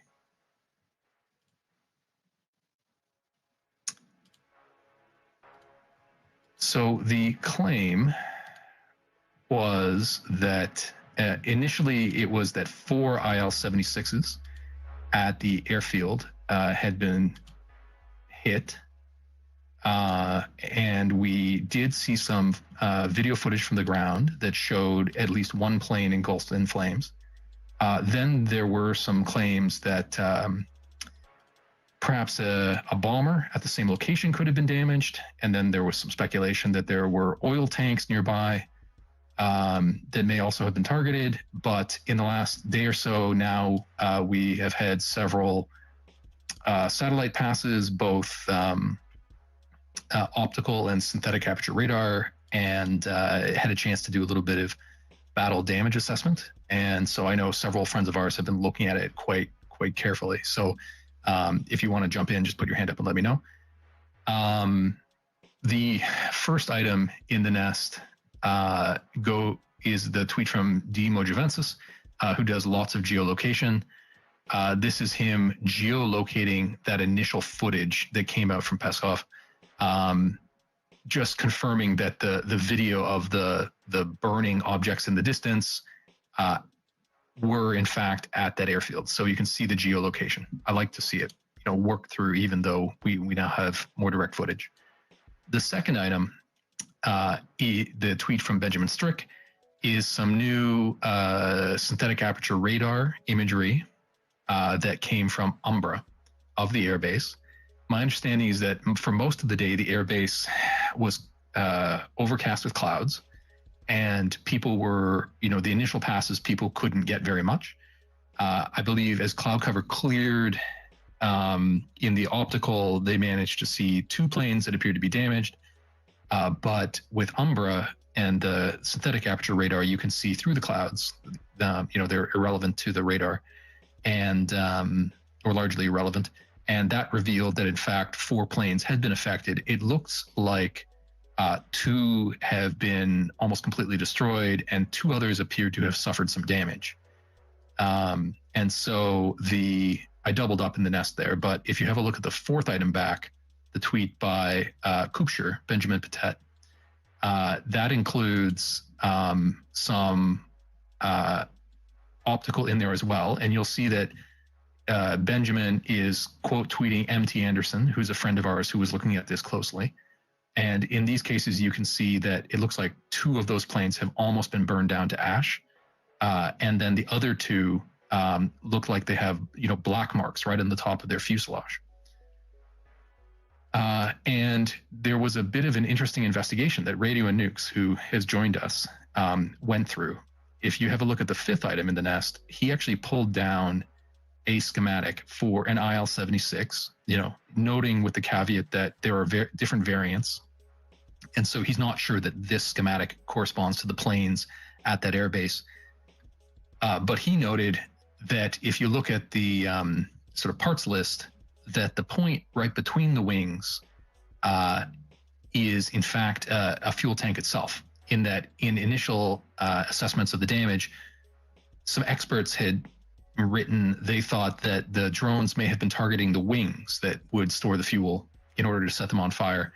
And kind of the implication of that analysis was these hits in the center may have been misses that were aiming for the wings. But Nukes noted that in fact there's a fuel tank right there as well. And so given that 2 burned down completely and the other 2 seem to have strikes right between the wings, that perhaps this may have been the intended target. Exit, do you want to go ahead? I was going to ask Nukes if he's here. I hope he is. What it is about the way Umbra collects data that makes it so much easier to see specifically the destroyed planes as opposed to some of the other, like the other imaging that's out there. So this was an interesting point, and MT Anderson and I went back and forth on this in private DM quite a bit today, because I'll be honest, this was the first time I used Umbra operationally to try to figure something like this out. And we noticed the 2 planes right away that stuck out, and we also noticed that one of them, it appeared that you could see the engines on top of the wings, which is obviously not normal, but SAR can do some strange things, and there can be some weird reflections, because if you're not familiar with synthetic aperture radar imagery, it's the satellite itself is the illumination source. So like when we take an optical image, the sun is the illumination source in most cases, and there can be infrared and things, but what we're used to seeing, the sun backlights the image, and we see it at an off angle, and it's very diffuse. It's not really like a point source. When you have this synthetic aperture radar data, it's more like a point source, like a spotlight that you're a flashlight you're holding next to your head and looking at stuff off into the distance. So it can do some strange things. Well, I reached out to some other people that were a little more familiar with this, and one of them called this the ashtray effect. And basically what happens is that if you look at those SAR images, the smooth surfaces like that, well, some of the runways aren't very smooth in Russia, but in most cases, the runways turn out to be not very reflective, because you're shining that spotlight and it's hitting the runway and it's bouncing off at an angle that's not returning to the satellite. When you have a plane that's smooth, the same sort of thing happens. So if you look at the intact planes, they barely show up in the imagery. You have to kind of look closely for them, and what you see is little spikes of reflectivity on the planes, and that's antennas and windows and gaps between the different control surfaces and things. Pretty much exactly the same thing that you look at for stealth, but besides the point. When the plane's burnt into a pile like that, it's a rough debris pile of highly radio reflective, aluminum and just metal debris. So all of that, anything rough tends to show up better, I guess would be your long story short. But that's the explanation of what we were seeing there. And again, this was the first time I'd seen that, but let me see if I can find them and link them in the nest. There were some Umbra images from Africa, some tweets that came out of burnt down plains. I think it was Sudan, but I'll have to look and see. And it was the same effect. And that's fortunately somebody had sent me that, and that gave us the clue what we were looking at here, because I'm pretty new to Umbra imagery.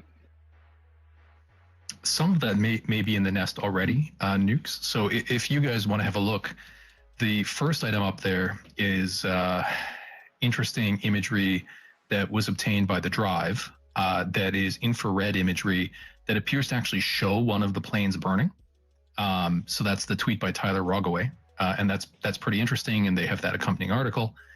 But then the second item is the tweet from Joe Morrison, who is one of the founders of Umbra, I believe, one of the founders.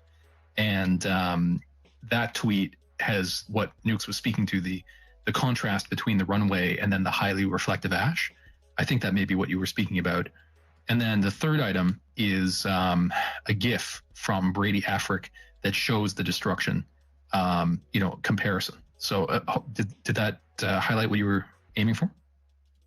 Yep, exactly.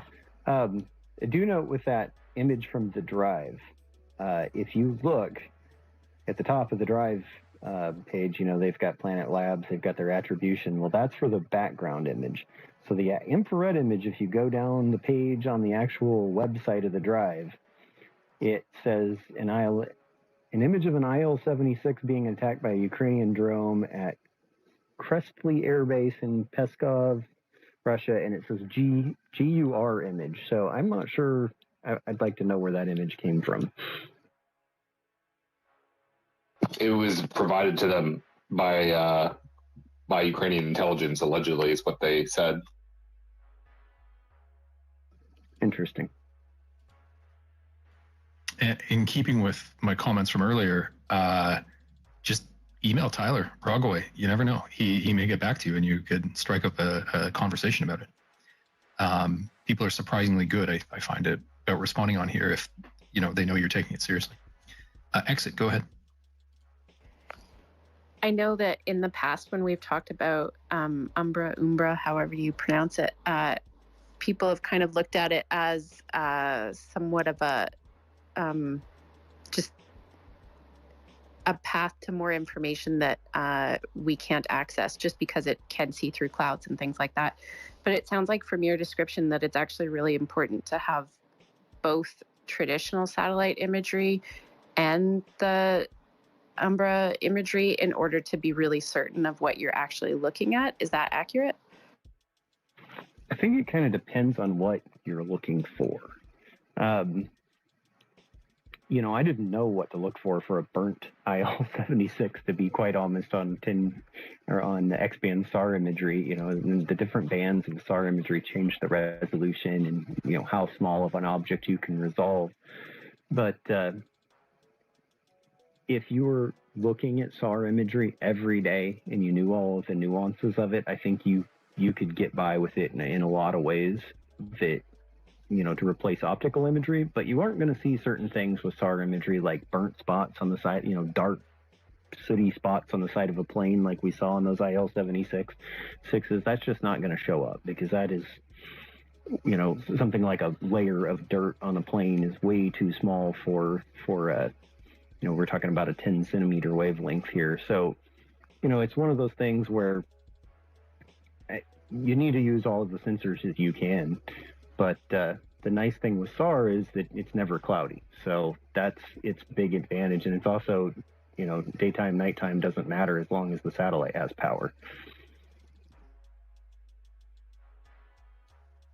And so, lots of new techniques to look at this damage. I'll note there were, as you'll see in the front of the nest, that there were reports that there may be ongoing attacks tonight against the Peskov airport or airfield. So this would now be the third night in the row. This starts to speak to Ukraine's increasing capacity to attack with drones. And while I'm in the space anyway, and I was preparing for it beforehand, if anything big is broken on that front, with claims of additional aircraft loss, please feel free to come up and let us know. I just haven't been able to follow it actively. And then last point, the second item in the nest, I mentioned there were initial claims that the fuel storage at the base may have been struck, partly because there were people seeing the flames from a distance, thought it was a lot of fire. But our friend MT Anderson pulled down some imagery, and it doesn't appear that those fuel tanks were struck, at least in the attack on the early morning of the 30th. Go ahead, Exit. Regarding the fuel tanks, somebody did mention to me just in passing, but I haven't seen a source to it. So if anybody else has seen it, feel free to come bring it to the nest. But apparently somebody in Ukraine had mentioned that they weren't specifically trying to hit the fuel tanks, but were just simply trying to damage the planes, and the fact that they burnt down was just kind of an added bonus. But I don't have a link for that, so if anybody else has a link and can confirm that, I would love to see it. And then I had two other questions for nukes, and one I can hold till later. But the infrared imagery, do you have any thoughts on how they would have obtained that? I would guess that's drone imagery. Just the fact that it's so clear and that you can see, pretty small objects. A lot of times, there just aren't that many infrared satellites that shoot in the far infrared like that, because there's kind of a phenomenon where the moisture in the atmosphere can really attenuate some of that infrared imagery. I'm just not that familiar with satellite far infrared imagery to know how useful it is, to be honest. That's usually something that's kept on the classified side, and I just don't know, but it sure looks like drone image to me. Just the fact that it's so clear. Now, how? I don't know if somebody was outside the base with a quadcopter, if we're talking about some new super long range ISR asset. I can't tell you that. Well, that'll go to some material we have in just a moment on the nature of these strikes and how varied they are, in that some may be long range, some may be short, but we'll get to that in a moment. Exit, did you want to go ahead with anything else, or should I go around? Go ahead and go around. Area 51, go ahead. Okay, hi everyone. Just a mic check. How's the volume here? Loud and clear. Okay. So a couple of things that stuck out to me when I looked at the pictures that the War Zone published.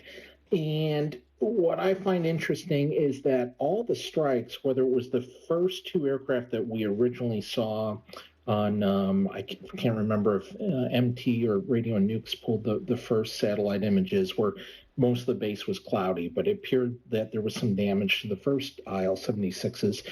They were all in the same spot, just kind of towards the aft portion of the wing, but middle section of the fuselage. And then today we get the imagery of the ones that burned to the ground. And in particular, the GUR source, and you see the explosion going off at the exact same point. And so just to speak to the GUR source, I kind of wonder, is there some intelligence sharing going on with potentially some NATO countries? And, was this possibly from a satellite? Or, do the Ukrainians have some kind of Overwatch relay drone aircraft that is feeding real-time data? But in terms of the strike itself, I'd have to say this goes a lot more deeper than just plugging in coordinates to the parking spots, because it's obvious that you can say, hey, we know that, X amount of aircraft are parked in these spots. Here's the lat and long. But specifically where the strike points are, I believe there had to be some kind of guidance, either right before the deployment of the munitions or in real time as the munitions are coming down. And for the first two aircraft that we saw that were, I'd say they're moderately damaged, but did not burn down.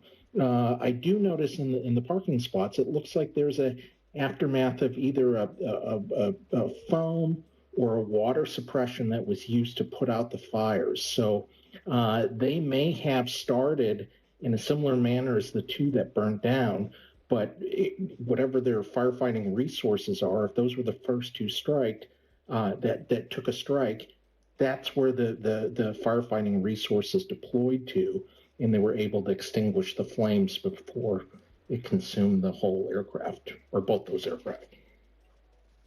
Interesting theory about the overall firefighting capacity that it hadn't crossed my mind, but that's a good point. Colby, please go ahead.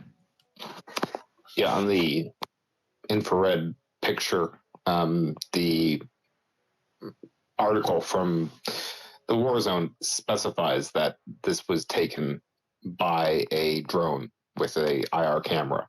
What kind of drone, I don't know, but that's what it says. That's the information. The picture was provided to them by GUR, and they said it was a drone overhead that was capturing that, and that the drones also were launched from within Russia as well. This was not some sort of long-range strike from Ukrainian territory. This was some sort of covert operation being launched within Russian territory, as per Budanov, who they spoke to, apparently, who provided them those details. Yeah, I have some reports along those same lines as well that I'll raise in just a moment. But that's interesting because the ones I saw specifically related to one of the other sites that were attacked on the same night. Nukes, go ahead. To Area 51's point, trying to pull it up here. I think it was OSINT Ukraine that posted the image, but I think we've seen it. And I need to look closer at this and see if there's a way to geolocate it unless somebody else has, or which parking spot it was. But there is a picture of one of the or a video of one of the IL-76s burning, and it's not, fully engulfed yet. There's not a ton of fuel on the ground, and it's on that one side where we see the burn mark. So it would make a lot of sense if this was just that's a lot of firefighting that would have to happen to put out at least 4 aircraft. So that point makes a lot of sense. And then just to circle back to something earlier with the reports of the fuel tanks being burned, I think a lot of that had to do with the way that geolocation worked out. Just the fact that there's these tall, I think they're lightning protection towers around the outside of the fuel farm, the tank farm. And you can see the red lights and the tops of the towers, and it all looked in line with everything. It was just a perspective issue. So I think a lot of people thought that one fuel area had burned. And I have looked at all the fuel storage areas, because there's multiple just outside the base too, and they all appear to be intact, at least with the imagery I've seen so far. So at that point, I think it's just planes. I put in the front of the nest, and this goes back to an earlier attack on, I believe it was the Soltsi airfield, where Evergreen Intel was saying, boy, I don't think they flew 700 kilometers undetected. And in reply to that, in the last couple of days, whenever there's been a claim that the drones have been launched from within Russia itself, I've put it in the replies. So I've replied to that thread or that tweet 2 or 3 times. So you can find sources that way. I didn't otherwise organize it. But go ahead, Area 51. Yeah, the other thing that I noticed, I wanted to mention, if I'm sure you all have noticed this, but the images that were produced today without the cloud cover, all but, just one IL-76 has been moved out into the alleyway or taxiway, meaning is this do they think this is a tactic to prevent future attacks, or are they getting ready to relocate these aircraft? And in terms of where they struck the aircraft, if you want to inflict maximum damage, you hit an aircraft where the wings connect to the fuselage of the body, because there's a piece that connects the wings called the wing spar, and that's rooted deep inside an aircraft and extremely difficult to replace, as opposed to, like, let's say you hit the tail.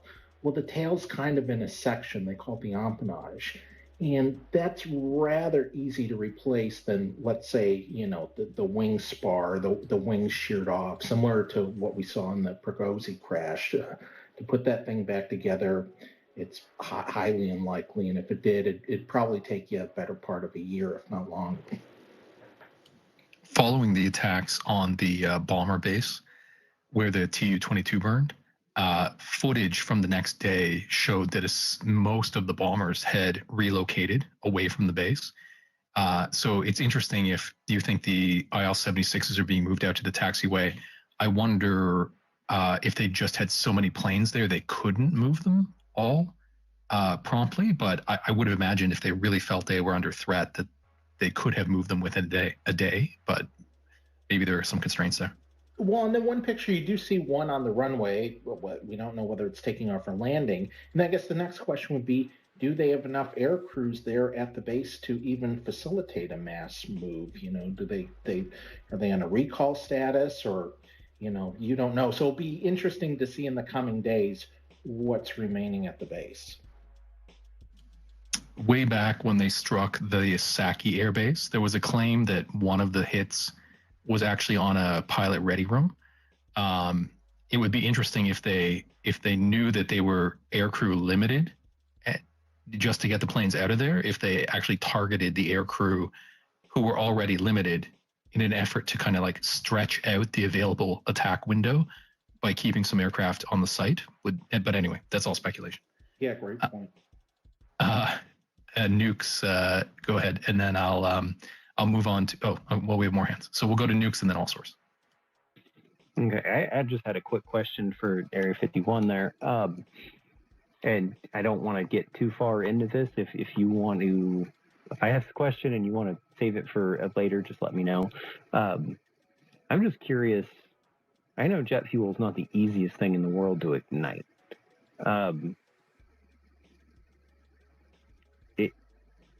And like you had said, it seemed like a lot of things had happened at once. So I just wonder if, in your experience, since the wings are actually more of a structural element, and that center body fuel tank or center wing fuel tank, whatever they want to call it, is on top in this kind of high wing configuration of the IL-76, I wonder if that's more of a soft target, I guess you would say, you know, thinner skin or less structural elements there versus the wings that have all of the, you know, all the structure in them. Just wondering. Well, I guess the first things that come into mind, I used to be the manager in FBO, and we actually did experiment a long time ago. I'm not going to say I was involved, but let's say I just heard from one of the linemen that there's basically two types of aviation fuels used in the world. There's avgas, which is rather refined, and it's similar to car gasoline, and it has a pretty low flash point, similar to the gas that goes in your car or lawnmower. And then jet fuel, or Jet A, it's less refined. It's similar to diesel. And what that means is it has a higher flash point. And all pilots should sump their fuel tanks prior to flight to make sure there's no water or sediment in their tanks. So these airports, FBOs, whatever, end up with waste fuel barrels. And one night, one of the linemen's like, hey, watch this, and flicked a cigarette into a small barrel of Jet A waste fuel, and nothing happened. It just extinguished the cigarette. But also, you got to remember, too, not only is there the skin of the aircraft, which is rather thin aluminum, but then the tank itself, it's not like underneath that skin, the fuel's just floating around. There's an additional fuel tank. And depending on the manufacturer, they go through processes to enforce these tanks for survivability in a crash. They call them crash-resistant fuel tanks. And what the IL-76 might possess in terms of a crash-resistant fuel tank, I don't know, but it would be, I would say, more difficult to puncture the fuel tank itself versus the skin of an aircraft. Interesting questions. Also, the fact that at least two of those aircraft, and presumably the two that completely burned down, if you were going to send a long distance drone, I know Colby said that it was, you know, indications are it was launched locally, but sending a drone 700 kilometers to hit multiple aircraft that precisely on multiple targets would require an awful lot of targeting. I'll go to exit as co-host, then we'll go to all source. So I have two questions. I'll hold the one until after all source, but the idea that maybe they were locally launched drones, we saw a lot of video that looked like air defense was active, but possibly not in the ways that we would expect to see air defense over an airport active. Kind of more firing at random and not necessarily looking like they were hitting all of the targets. And it makes you wonder, A, if they were able to have a drone up that could actually take infrared footage of what was going on, and they somehow weren't able to take that drone down, plus all of these other drones hit at the same time. You have to wonder what air defense was doing. But I'll save the other one until after all source. Yeah, so I understand there's this hesitancy to say, oh, you know, and I saw Evergreen, and you know, it could be 100% right, but you know, like that it was locally launched rather than traveled 700 kilometers. I just would really caution making the assumption that air defense would have detected drones. I think people need to kind of not jump to that conclusion. We you know, this isn't the first time we've seen something like this happen outside even just Russia, Ukraine. I think Saudi Arabia with the Houthis is a perfect example.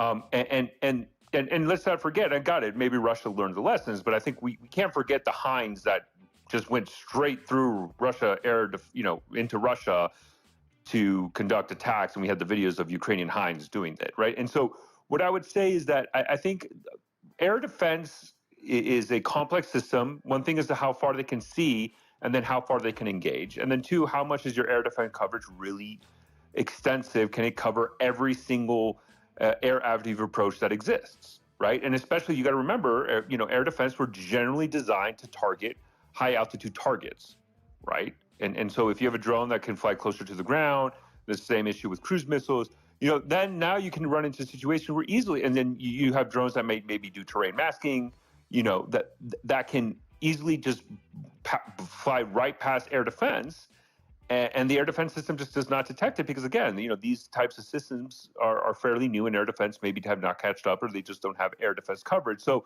I think there's a lot of historical examples that indicate that would show that it could be either launched from inside Ukraine or inside Russia. And then exit, I think, to your point, where I would get at, to the targeting aspect of it. What I would say is, it's not that complicated, right? And this is how I'm saying. So let's say you're Ukraine, and just anybody here, if you could take commercial imagery and you see a target that doesn't move in 3 days, you just have to input that GPS coordinate into a drone and launch it. That's it, done, simple. Like, it's not, and that's where I think that the concerns of drones, not only from state actors, but the big concern also from non-state actors, because they're very easy to make. They're very easy to utilize for especially targeting stationary objectives. And, they're demonstrated to be able to defeat, or not defeat, let me rephrase that, to be able to bypass certain air defense assets. Generally, when we see interceptions, let's say in Russia, that targeted, let's say, Moscow, I mean, those UAVs are kind of close to the target. And that probably indicates because, of course, Russia doesn't have unlimited air defense that they can put in every corner of the country. And so they have to prioritize what they want to defend. And they have to prioritize the radar assets they have available to defend it. And the key question also, well, do they have 360 coverage? Like, do they have the ability to see everything around them? Or are they linear air defense assets? And again, and then just because maybe you can see everything, maybe you do have 360 coverage, that's the radar conversation. Does that mean the launchers are also facing that direct? And so this is where I think we just have to not just jump to this thing of, 700 kilometers away, it's hard to see them doing that. And it's a valid point. I'm not trying to underestimate that point. I just don't think we should jump to that conclusion with the limited information we have. That's a fair point. And to tie that into one or two other points I wanted to get to kind of power through them and then get back to hands. I've put as the first item in the nest just a block of tweets rather than breaking them out individually. And following from all sources comment, what I wanted to note is Ukraine is pursuing many different drone strategies, right? And so included in here, you'll see today Zelensky made a comment about, hey, we've developed these long-range weapons that can strike 700 kilometers, but he wasn't specific, right? People were inferring maybe he meant the attack, the weapons used against Peskov Air Base, but maybe he meant something else. There was also the disclosure of testing of the Neptune missiles, and there are these other long-range drones that they're working on that maybe they weren't used at Peskov. The second item is a link to the article in the New York Times where they talk about developing 6 new drones, some of which have a range of up to 1,000 kilometers. So you can see they have a lot in the works. The third item down is a video. It's from Kupshur. And there was this video that went around with a loud engine in one of the strikes that took place against the Crimean target yesterday near Feodosia. And people were saying, oh, is this like a turboprop? Like, what is this? The Russians, at least the Rybar source, seems to think it maybe have been a Tu-141. So that was my prompt to just note, it appears the Ukrainians could be, they in the past have used these Tu-141s, which are essentially like jet target trainers converted for ground attack. They have these new Bober or Beaver long-range drones. They have these Australian drones that are made of the, like whatever, like wax impregnated cardboard that claim to have been used potentially at Soltsi. The Russians are still reporting that the Ukrainians are using these Mugen drones, which are sort of like a Chinese version, of a long-range kit drone. So they have a lot of different strategies going on at the same time, which are applicable at different ranges with different targeting, sort of endpoints, potentially with different ability to be detected by air defense. So when we're seeing multiple strikes, potentially using multiple techniques over the same nights, it gets very hard to figure out specifically what's being used in a specific attack. So it makes it a challenge. And let me just make sure, just to finish that out. Oh, so speaking about the potential for it to have been locally launched, again, in that block of tweets, I have under the heading RDK launch claim. Apparently, the Russian Volunteer Corps put out a notice, I think maybe on their Telegram. I didn't go to the original Telegram, not living up to the standard. But the Russian Volunteer Corps was saying that they were working with the SBU in order to launch drones in the attack that same night, or excuse me, on August 27th against the Kursk airfield. So, this goes along with several other reports that there are local launches of drones that are involved. Now, this next point under Russian arrest, I don't know whether to take Russia seriously or not, but the Russians have said that they have caught Ukrainian saboteurs. We know that at least in one previous case, there was a group of 4 infiltrators, Russian soldiers, or excuse me, Ukrainian soldiers who were operating behind Russian lines, and they were killed. I'd have to find the tweet on it. This was a few months ago, but it does appear to be a technique that Ukraine is using. Whether this specific claim of the Russians that they have captured Ukrainian saboteurs is correct, I don't know.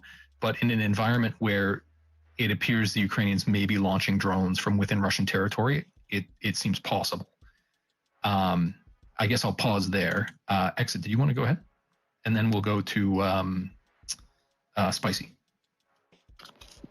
So just to ask all source, I take your point about air defense not being able to detect all types of drones, but how big a drone should they be able to detect? If we're talking about some of the bigger ones like the Bobers or, for instance, the TB2s are one of the drones that Ukraine specifically uses for infrared ISR in a lot of cases. If somehow they had one of those up watching and that's where that infrared image came from, would air defense not be able to see those larger drones? No, so they would. Okay, so yes, and an air defense radar can detect as a lot of things, but again, the thing is, what tactics do you utilize for the drone to defeat the air defense radar, right? So, for example, if you know that the air defense radar has it's looking at a certain direction, right? Let's say it's looking, west. Well, what if you go then from the south? The radar is not looking that way, so it won't see it, and it can defeat it. Do you have the ability to control the drone or pre-program it to fly at a certain direction at a low altitude, where then the radar, because radars generally look up, so you fly kind of like under the radar to hit it, right? So there's a million different ways that you can utilize drones. Here's another way. I said maybe you saturate the radar, so you launch so many targets, so many systems that the air defense target the other one. Hey, can you? Sorry, there's a glitch in my administration. Can you kick Chris because his mic stays open? Go ahead, all source.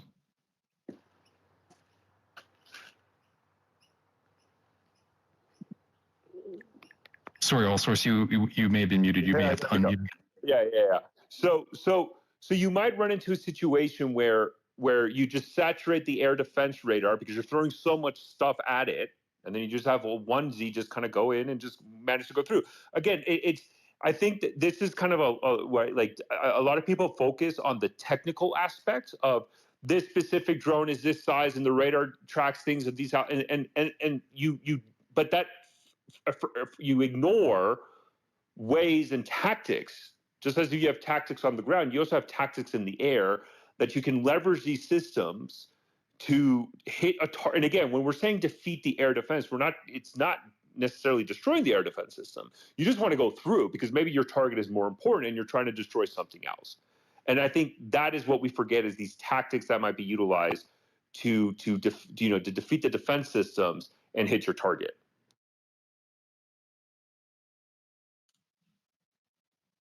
I'm going to go to Jacoby as co-host, then we'll go to Spicy and then Nukes. Go ahead, Jacoby. Thanks. I wanted to ask anybody in the speakers panel who knows this best about the purported cardboard drones. As I understand it, they're relatively inexpensive at like $3,500, and they're being possibly manufactured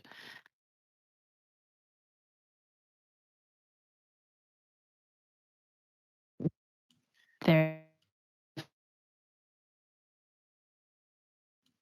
difficult to detect because go ahead.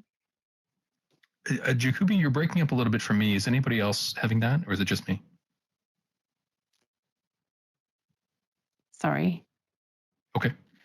If you want to try again for a moment, we can do that. If not, you can just cycle back up. We'll bring you up again. It's up to you. Sure, I'll give it a try and just give me a thumbs down if you can't hear me. I was just asking if someone could talk a little bit about those purported board, and around, I think they're supposed to be relatively inexpensive, around $3,500, and relatively difficult to detect.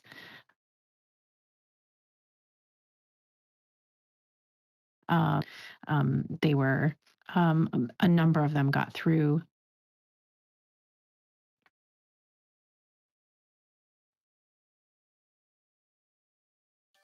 So sorry, Jacoby, I heard you about the $3,500 and a number of them got through, but I'm losing the rest of your message. So if you just cycle, we'll bring you back up to rephrase the question. I see Nukes waving, so I'll go to Nukes, then we'll go to Spicy. Sorry, I couldn't help myself. I've actually built foam board UAVs, I guess, before, drones, whatever you want to call them. They started out in RC aircraft and then kind of transitioned into autonomous systems and got pretty interested in it. It's, I think a lot of people think that they're going to be less capable. I haven't actually seen up close what the construction material exactly is, but it looks to me like the standard. It's basically like a cardstock with a closed cell foam in the middle that is used throughout it. It's what you would put a poster on in grade school or high school or whatever you buy at Walmart. Same kind of material. The nice thing about it is you can bevel cut one side of it, fold it back over, and make a nice square or rectangle or any kind of, faceted shape with it fairly easily. If you look at those drones, they're fairly faceted. You can form wings real nicely just over, preformed spars that you cut out. And when I was doing it, the 3D printing and CNC laser cutters and CNC hot wires, which is just literally a hot wire that melts the foam and cuts through it. I didn't have access to those back in the day, but nowadays that stuff's prolific.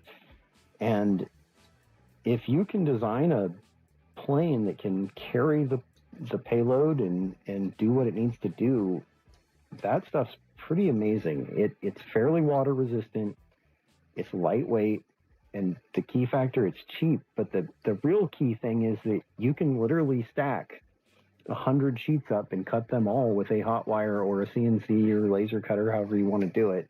Laser cutter may not be able to do that because of the focus, but you can mass produce them for next to nothing. And I would say the airframes are probably very inexpensive, probably in the $100 to $200 range. I mean, it depends on, where, if there's profit being made somewhere or whatever, but they're probably very inexpensive. The $3,000, I'd say most of that's going into the avionics, the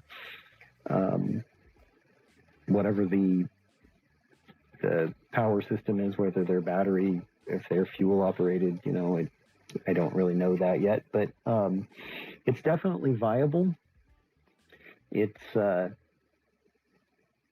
really not that different than something like that Bober that looks to me like it's made out of some sort of a fiberglass, almost like a boat molding technique or something, a very thin fiberglass type setup. It's actually lighter weight. It's probably somewhat less durable. It's only got to make one trip though. So I think this is one of the best things I've seen them do in a while. It's so scalable. I mean, you can just stack these machines up and just print and print and print. So to me, I think it may change some things once they get a handle on it. What the range is, I don't know yet. And we'll have to find that out over time. So Jacoby, did you want to redirect on that? And then we'll go to Spicy because he's been waiting quite a while. Sure. Thanks, Nukes. And I was curious too, because as you said, they're similar to Bobers and so different in cost. And I think Bobers are also one-way drones. And, the idea that you could create these really inexpensive, relatively speaking, assets that could be helpful to Ukraine, many of them for the cost of one Bober drone, which I think is something in the order of $100,000 or something like that. Although I don't know the weight that a Bober can carry, these cardboard ones seem to only carry about 12 pounds or 5 kilograms. And what you're sacrificing for the benefit of having possibly many of these, as opposed to one more expensive drone. I think the main thing is that the Bober probably has a much longer range, just looking at it, just purely fuel storage. I don't know how the cardboard ones are powered yet, if they're battery or if they're, some sort of internal combustion. To go 700 kilometers, you're basically going to have to do internal combustion at this point, as far as I know. If you're going to carry a payload that will do anything when it gets there. So I think you're just seeing a scale. I think the Bober is more of I think there's more to a Bober than we know about too. I think that they're using some pretty advanced terrain masking and some other things. I think they're a pretty capable system. Whether you can fit all of that in one of these small cardboard drones, I don't know. But you can make these larger. I have seen it. This is a common theme in the RC plane community, that somebody builds a bigger plane and the next person needs a bigger, and they just get huge, and then somebody finally gives up. But I've seen foam board planes fly that were huge. You would have to start using other materials to strengthen things internally, but it can be done. Whether when they get large and have a substantial payload capacity and you try to make them go very, quite fast and things, whether that material is not really strong enough for the aerodynamic forces at that point, I don't know. I've never tried to make one to go hundreds of kilometers per hour, but it's a very scalable system. And I suspect that we're going to see multiple iterations on the design, and that's the nice thing. You just go print another one, and you just keep iterating. You can design this all in CAD now. You can do the aerodynamic modeling all in CAD. All of that's out there and available to the hobbyist community. So if you've got professional state level funding behind you, you can really do some amazing things. And just because it looks like a pizza box, that doesn't mean that it's just a cheap, easy to use material that comes in bulk, and it's no different than any other drone. In the end, it's just made out of something that kind of surprising to people. In terms of what's in those particular cardboard ones, I think there were some pictures published by the Russians of one or two that had crashed that might reveal a few details, but we can compare notes afterward. Spicy, you've been waiting a long time. Please go ahead. Hey, thanks, Michael. I was going to reply to one source, but he dropped down, and I think we generally agreed. Do you still want to hear a conversation on size of UASs and radars? Yeah, please go ahead.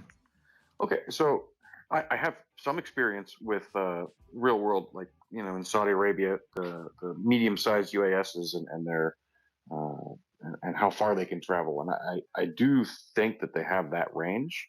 And then as you look at air defense systems, you really need to have the right radar, as he was saying, in the right place, looking the right direction. But it's even more than just simply east, west, south. You have to have the right band of radar to detect the size of return that you're looking at. So a medium-sized, what NATO would call a Group 3 UAS, you probably need an X-band radar would be an ideal asset with a 360 coverage, but you have to have it in the right place, and it can only see so far, even, and you can just talk about the curvature of the Earth, etc. And if we know where those radars are based on detection assets, possibly intelligence gathered by NATO allies, right, you can pretty easily design a flight plan to move a Group 3 UAS from northern Ukraine. 700 kilometers is reasonable, and design a flight plan for that bird to be autonomously operated. So it's possible. I wouldn't say that it's deterministic, right? You absolutely could have a covert operation where you launch it from shorter. Also a feasible, acceptable course of action. It's just, I would push back on the idea that it has to be a covert operation. I think it could be a medium-sized drone, in that Group 3 UAS category could penetrate that far without being detected or intercepted by Russian air defenses is quite feasible, and has happened in Saudi Arabia, as was brought up earlier. So I don't know how many X-band radars Russia has left, so I leave that to the intel community. And I'll end with, I enjoyed listening to all the S2 folks trying to do IPB on the fly in the Twitter space. So thanks, y'all. Well, it sounds like you may have some experience, and so we always appreciate that. So thanks for chipping in, and hopefully you come back, because having somebody with some knowledge of air defense systems is always great. Aaron, please go ahead. Thanks, Michael. Can you hear me okay? Yep, loud and clear. Those drones are made just down the road from me in my hometown in Melbourne. They're down on Fisherman's Wharf. It's a private company that subcontracts to the defence industry. There was a tender put out, and they came up with these drones. And I think there's a constant supply we're sending to Ukraine. I don't know if it's a couple of hundred a month or 1,000 a month. I'm not exactly sure, but it's not insubstantial, the amount that come in every month. It's got an electric engine, so it's very quiet and can't be heard, and it can go by, flight speed and direction to be able to find its destination, or do a round trip and for reconnaissance and come back, so that it can't be jammed, or it can be flown and then use GPS and everything, and then if it is jammed, resort back to flight speed and direction and so forth. That's all. Just that they're waxed cardboard as well. So, like when you go get your groceries, those waxed cardboard, it it can survive weather on a couple of trips, but obviously it'll get worn out if you run it in the rain full time, get into the joints and so forth. But that's all I've got. Thank you.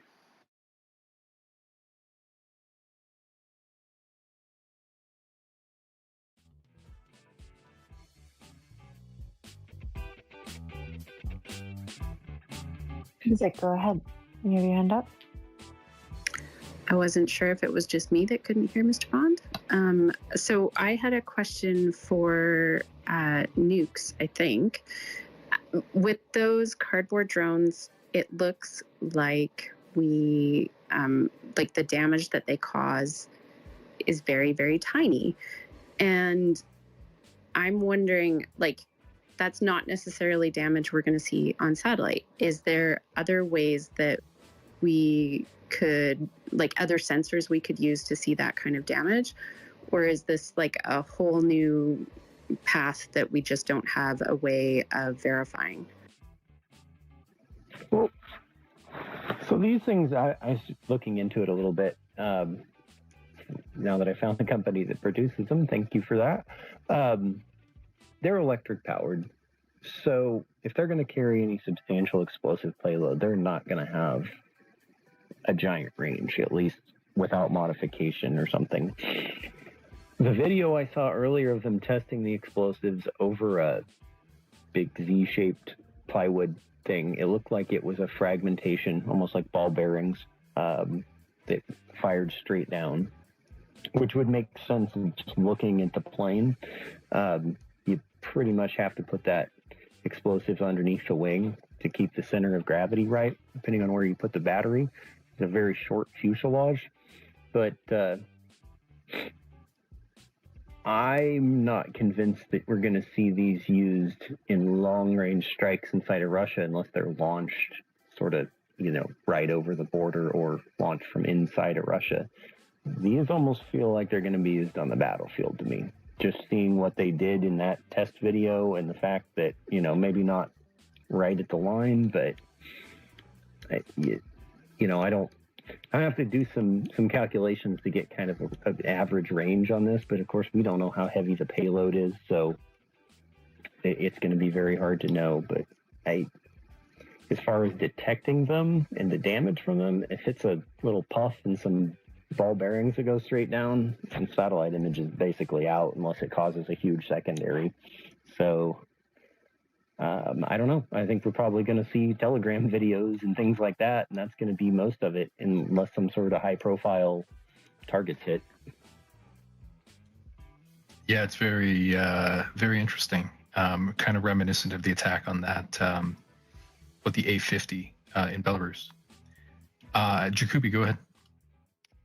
I just was looking for some more information on those drones and put a article from Conversation up in the Nest about them, if anybody's interested. Thanks very much for that. So my last point, just in connection with these deep strikes, I won't go into detail, but the second item in the nest, I also noticed that 3 days ago, so the day before the large-scale drone attacks, that there was also a cluster, it seemed to me, a cluster of attacks on radars and electronic warfare devices. And so you can see in that second tweet, I have links to 3 separate reports of fairly rare systems. I think at least 2 of those 3 were the first times those systems were destroyed in this war. I don't know if that's coincidental, but having them all come around the same time made me think about how there was a period 2 or 3 weeks ago where there were regular drone attacks on Russia, but they were primarily against Moscow. I didn't have an issue with it in that most of the drones appeared to be targeted at government office buildings. But some people were saying it seems like the civilian population of Moscow is not particularly responding to these in terms of changing their opinion about the war, and a small percentage are getting through.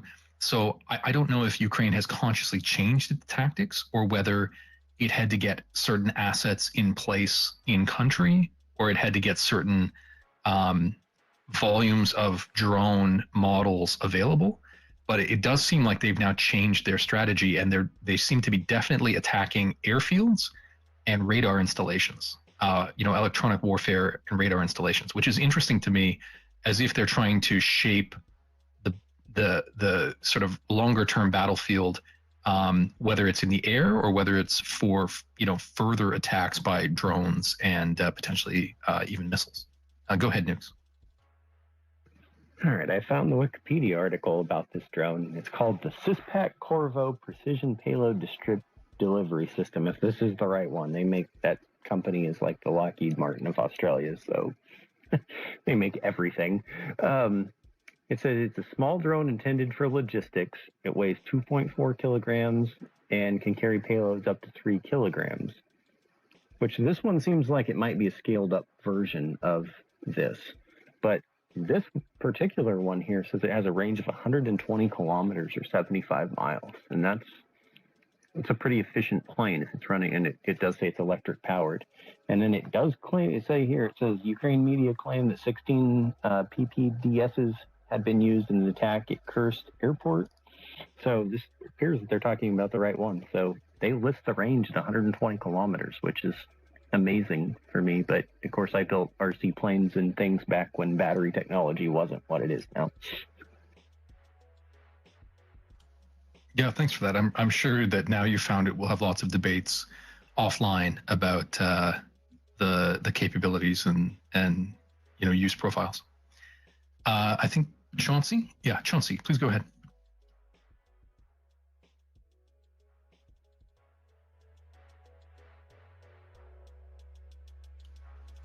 Chauncey, if you're there, you're going to need to unmute.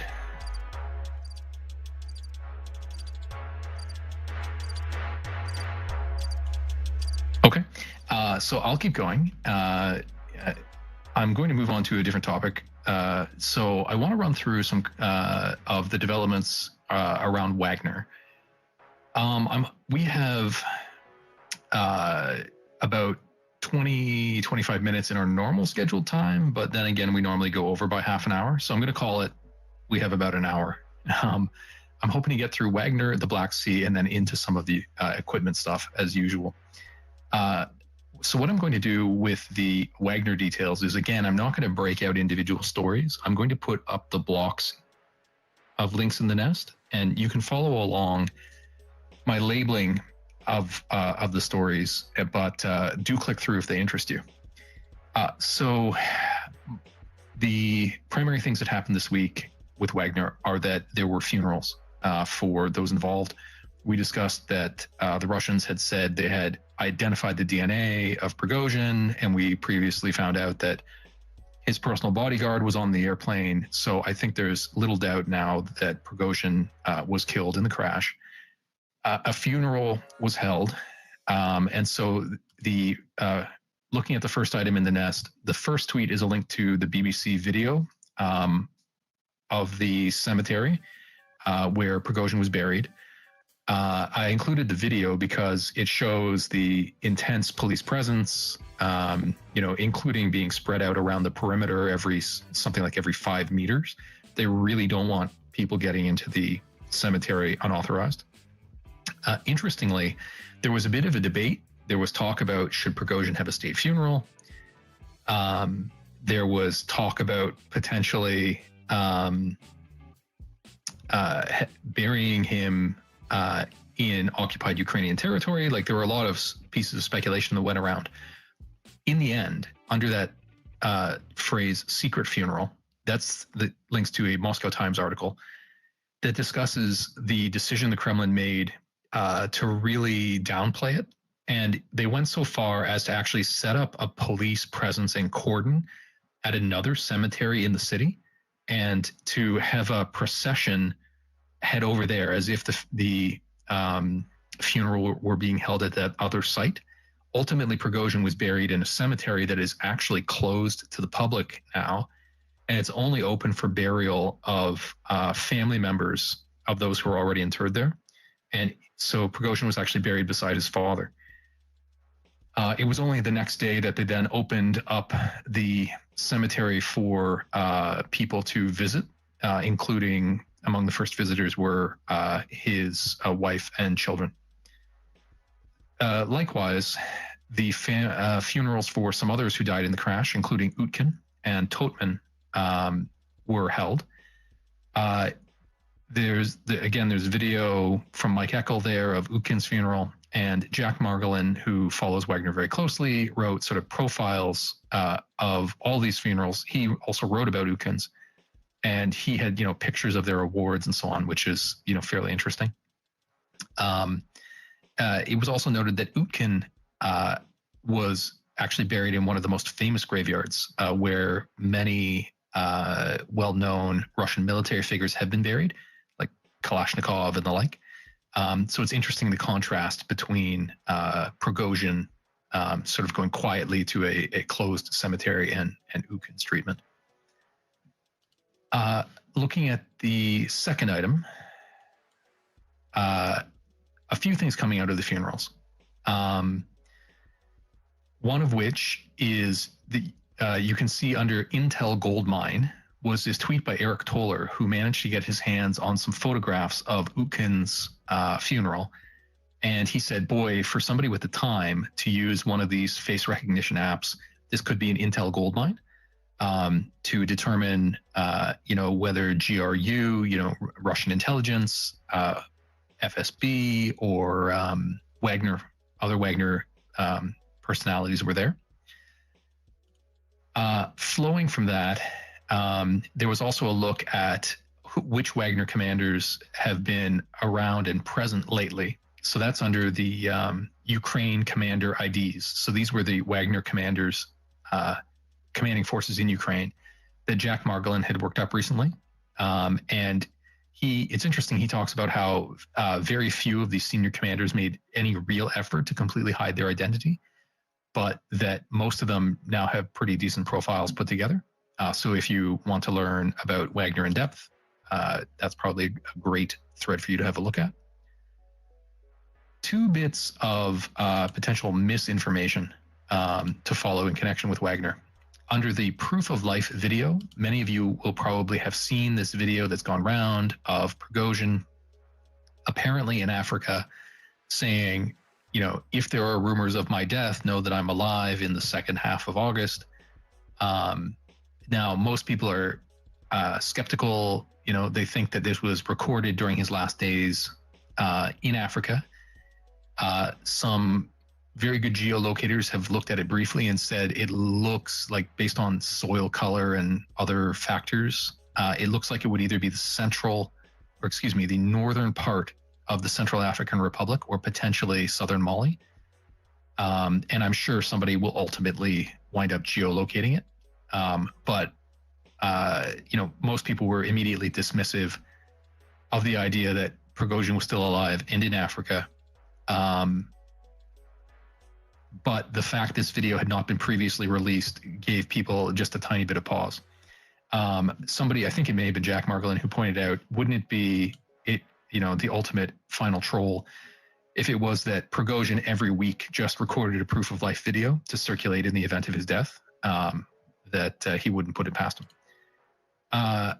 Also, there was a fake BBC video that went around. It's in that same tweet, second back in the nest, that claimed to say that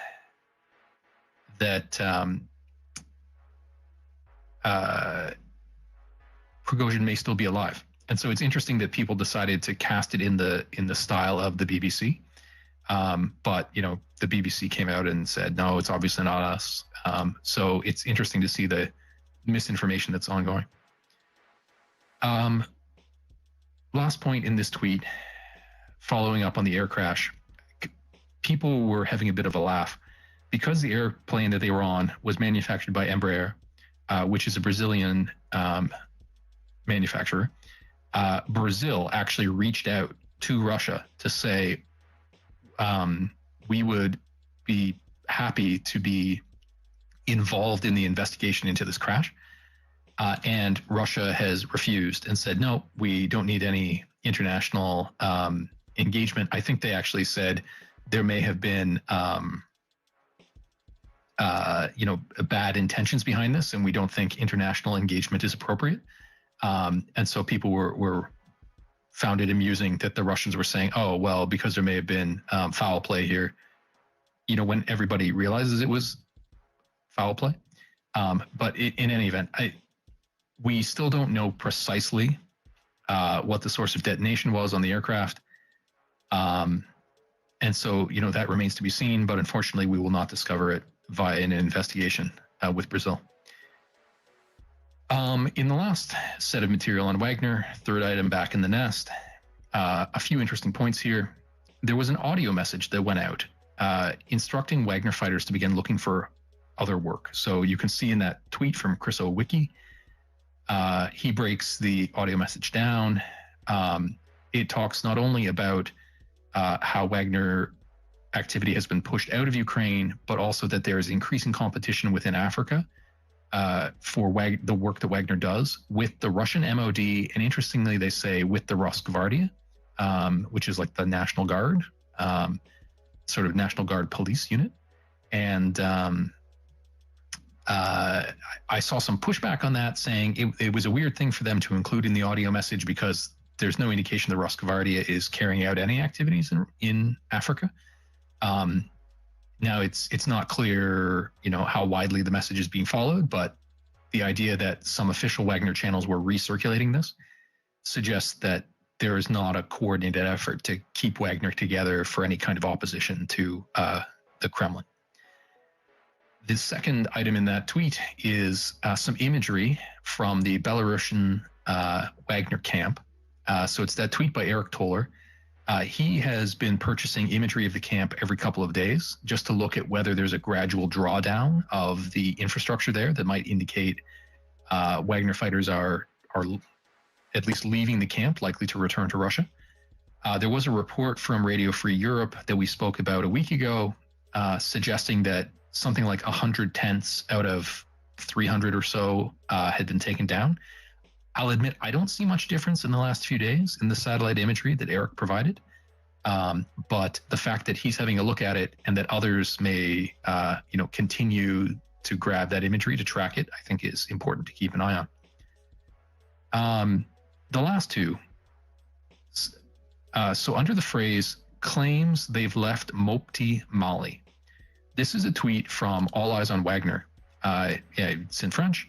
And it's sort of a ground report that's unverified. They say still to be confirmed, that locals who live near a base of Wagner operation in Mopti are reporting that they're not seeing the Wagner forces there anymore, and they believe it's possible they may have withdrawn.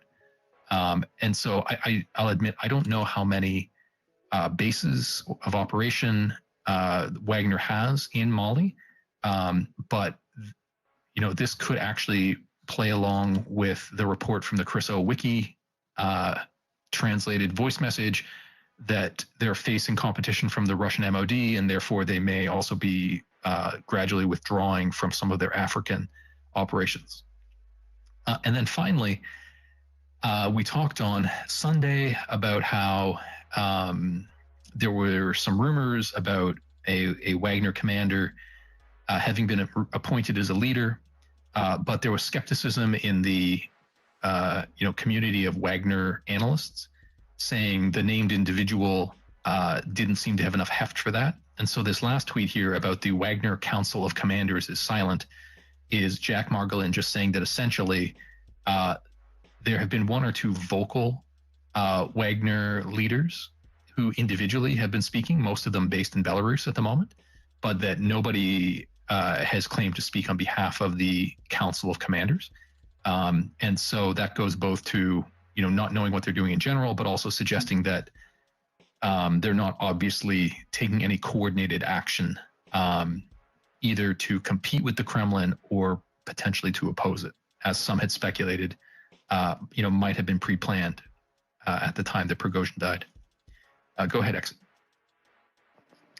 I just was going to mention we also saw a Russian IL-62 take the deputy defense minister to Burkina Faso. Sorry, my pronunciation is horrible right now. In the last 2 days, and that was kind of maybe another direction that maybe they're starting to change over the command, and that possibly Wagner isn't so much in control in those countries now as they used to be. I'll find that and put it up in the nest.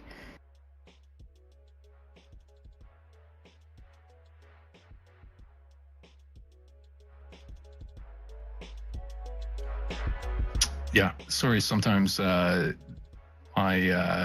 interface here is lagging a little bit.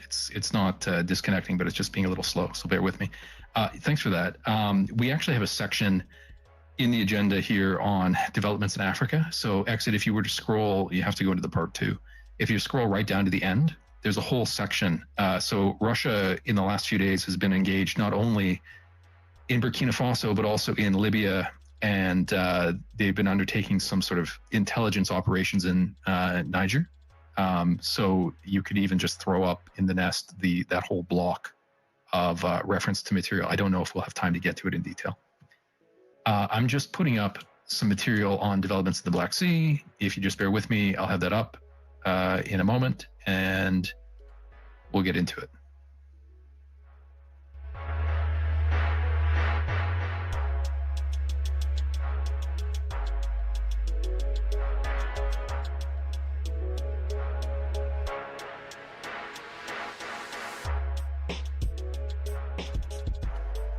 Yep, thanks for your patience. Just a second.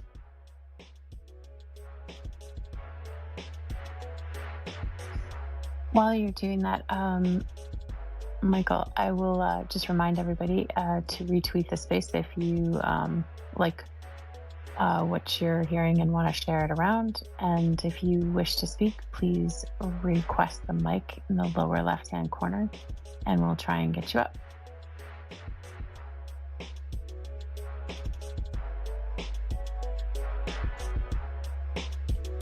Okay, the material should be up in just a moment. There were only 4 or 5 points coming out of developments in the Black Sea in the last few days. The first of which you'll see is a tweet from David Helms. Several accounts noted the Russians had sunk several ferries in front of the eastern portion of the Kerch Bridge. The portion that was most recently struck by Ukrainian USVs. So you can see it in the imagery from David. Recently, another image went around that showed some other boats moving around those fixed positions. And so the expectation is that the ferries that have been sunk in place are acting as anchors for netting that will be strung between them, to try to catch any incoming USVs. Exit, go ahead. David and I have gone back and forth on this today and in the last couple days. And those ferries, the water that they are sunk in is 2 to 4 meters deep. So it's quite likely that they're mostly sticking out of the water,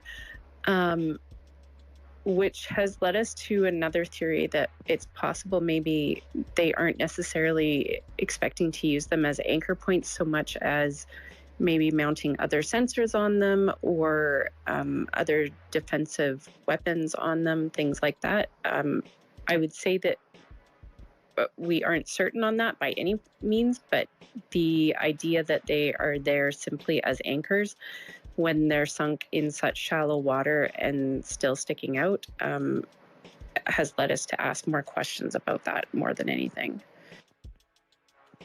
Well, that's an interesting point. I suppose we'll find out.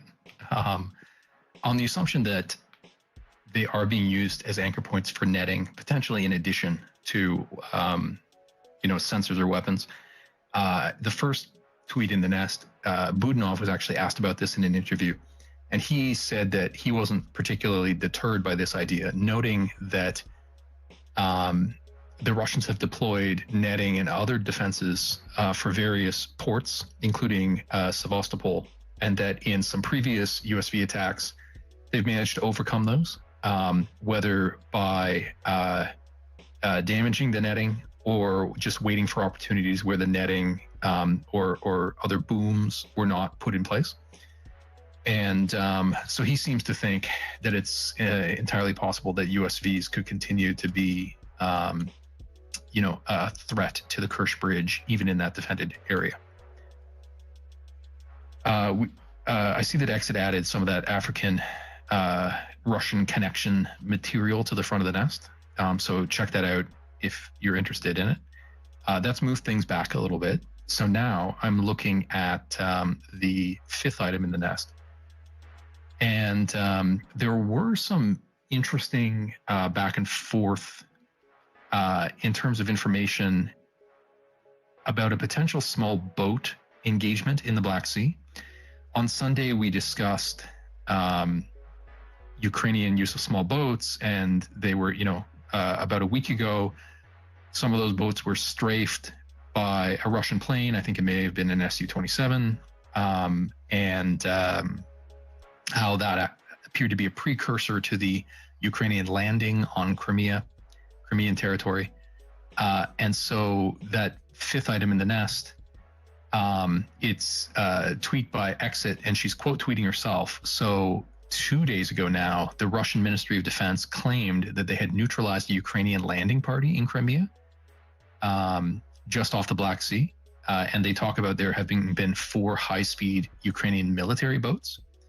And then interestingly, there was some footage that went around. I think Konstantin shared the footage of a Ukrainian boat, taking evasive maneuvers, and actually one of the soldiers on the boat falling into the sea, the boat then looping back around to pick him up, I believe, while they're under pressure of potential fire. It's not clear if those two events were related, as in the footage of the Ukrainian falling into the water and being rescued could have been from an earlier incident. And it's not clear we can necessarily take the Russian claim of engaging up to 4 fast boats seriously, but we're seeing these isolated claims, and knowing that Ukraine could be continuing this fast boat activity means these could be new events. So I'm really just putting it on your radar. Nick, did you want to go ahead? Yeah, well, first of all, Twitter is being very glitchy with spaces and very delayed. And if anybody gets booted off, it's not you doing it. I mean, I've tried to be on spaces, and all of a sudden I just get, it's gone. It disappears.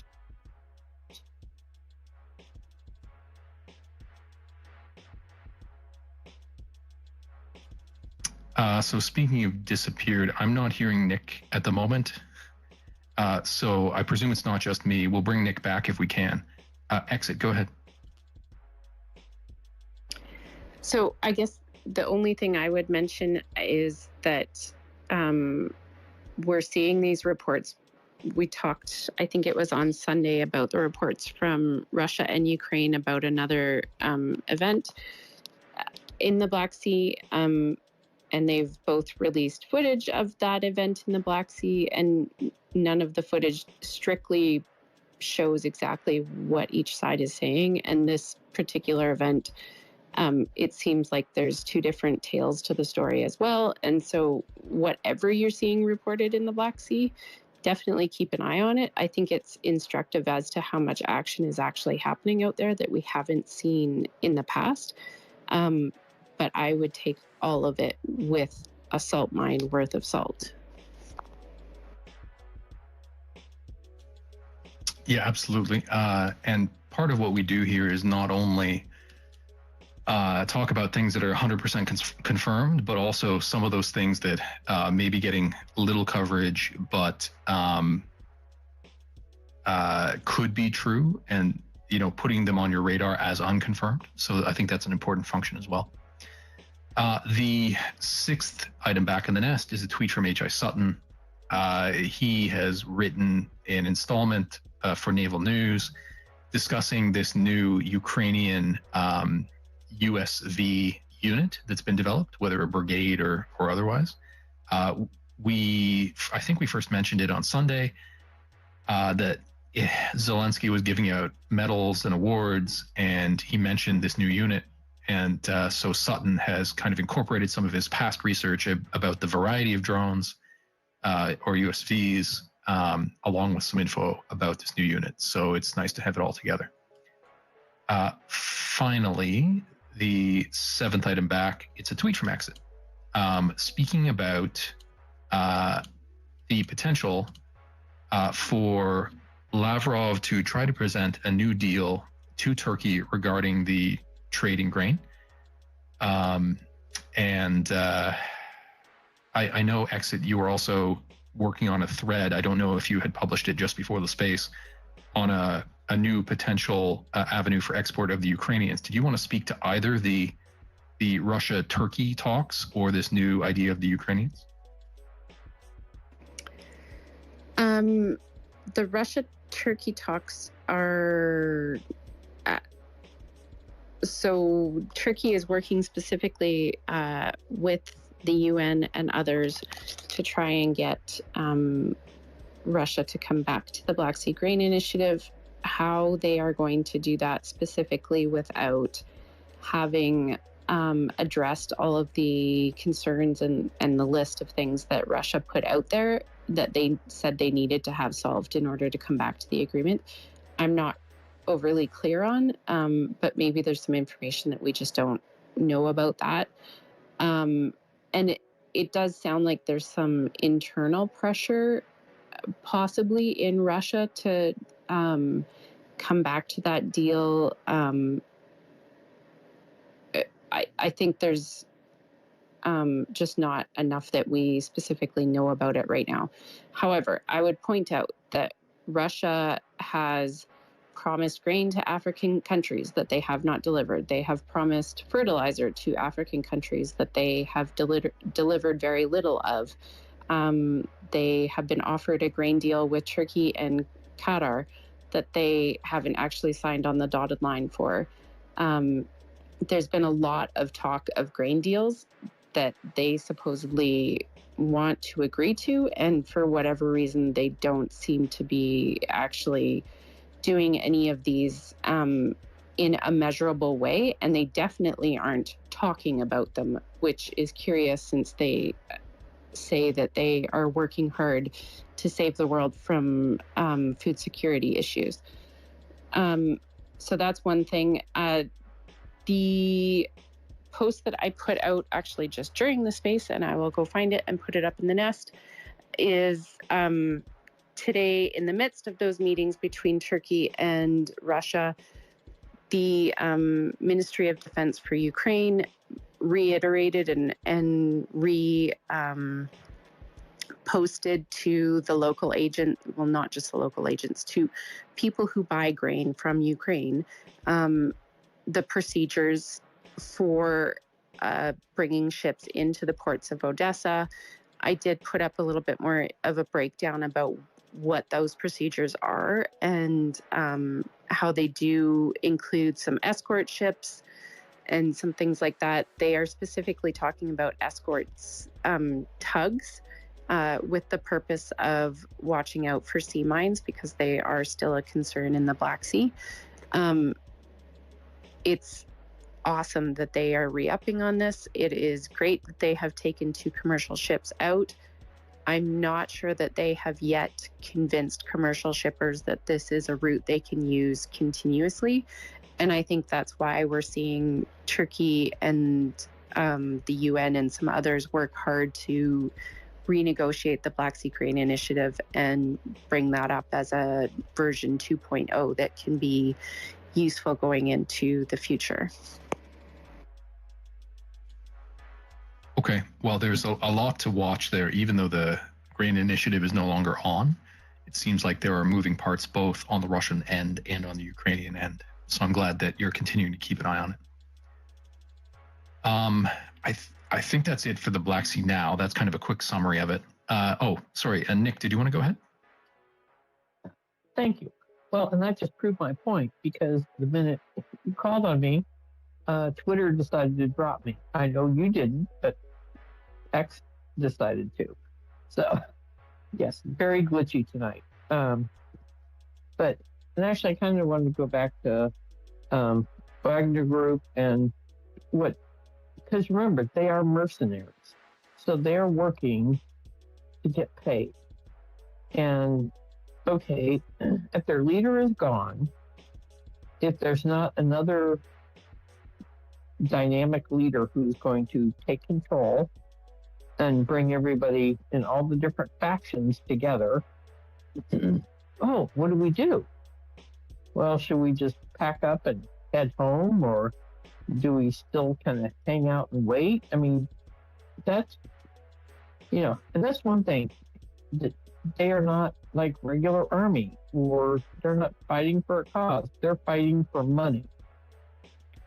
So that's kind of watching, no matter what country or continent they're in, that is, I think, a very good watch point, because they're the ones who have lost a lot and, have done so much damage, mental, physical, and just ruthless killers. But I don't know if they can reconstitute.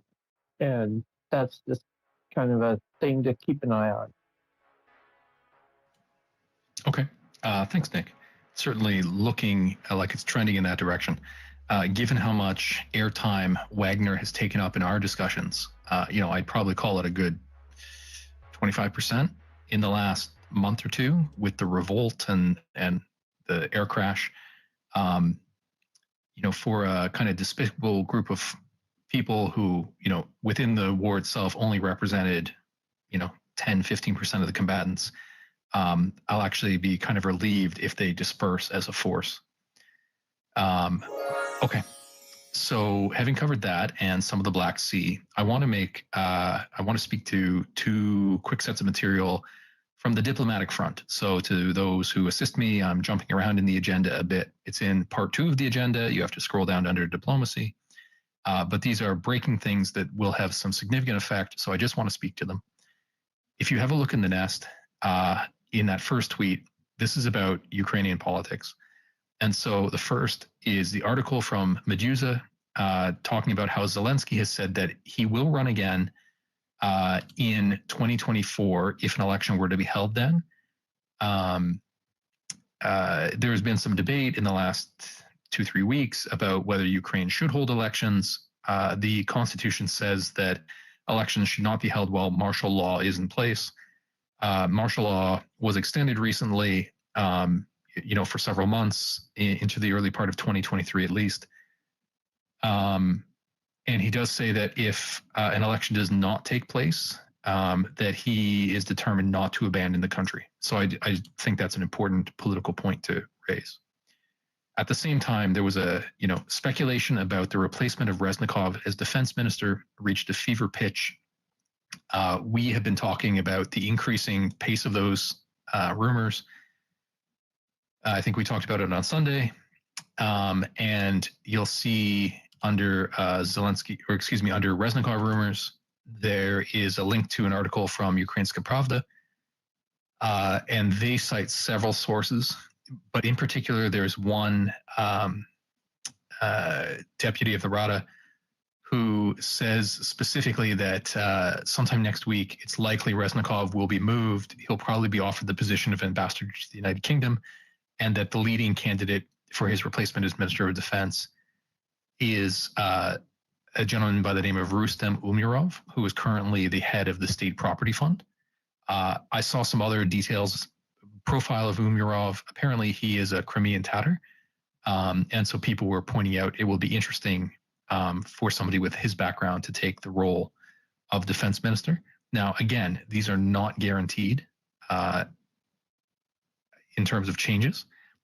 Earlier speculation was that somebody like Budanov would be considered to move into the position. So whether Reznikov's moves is not guaranteed, whether Umerov winds up replacing him is not guaranteed.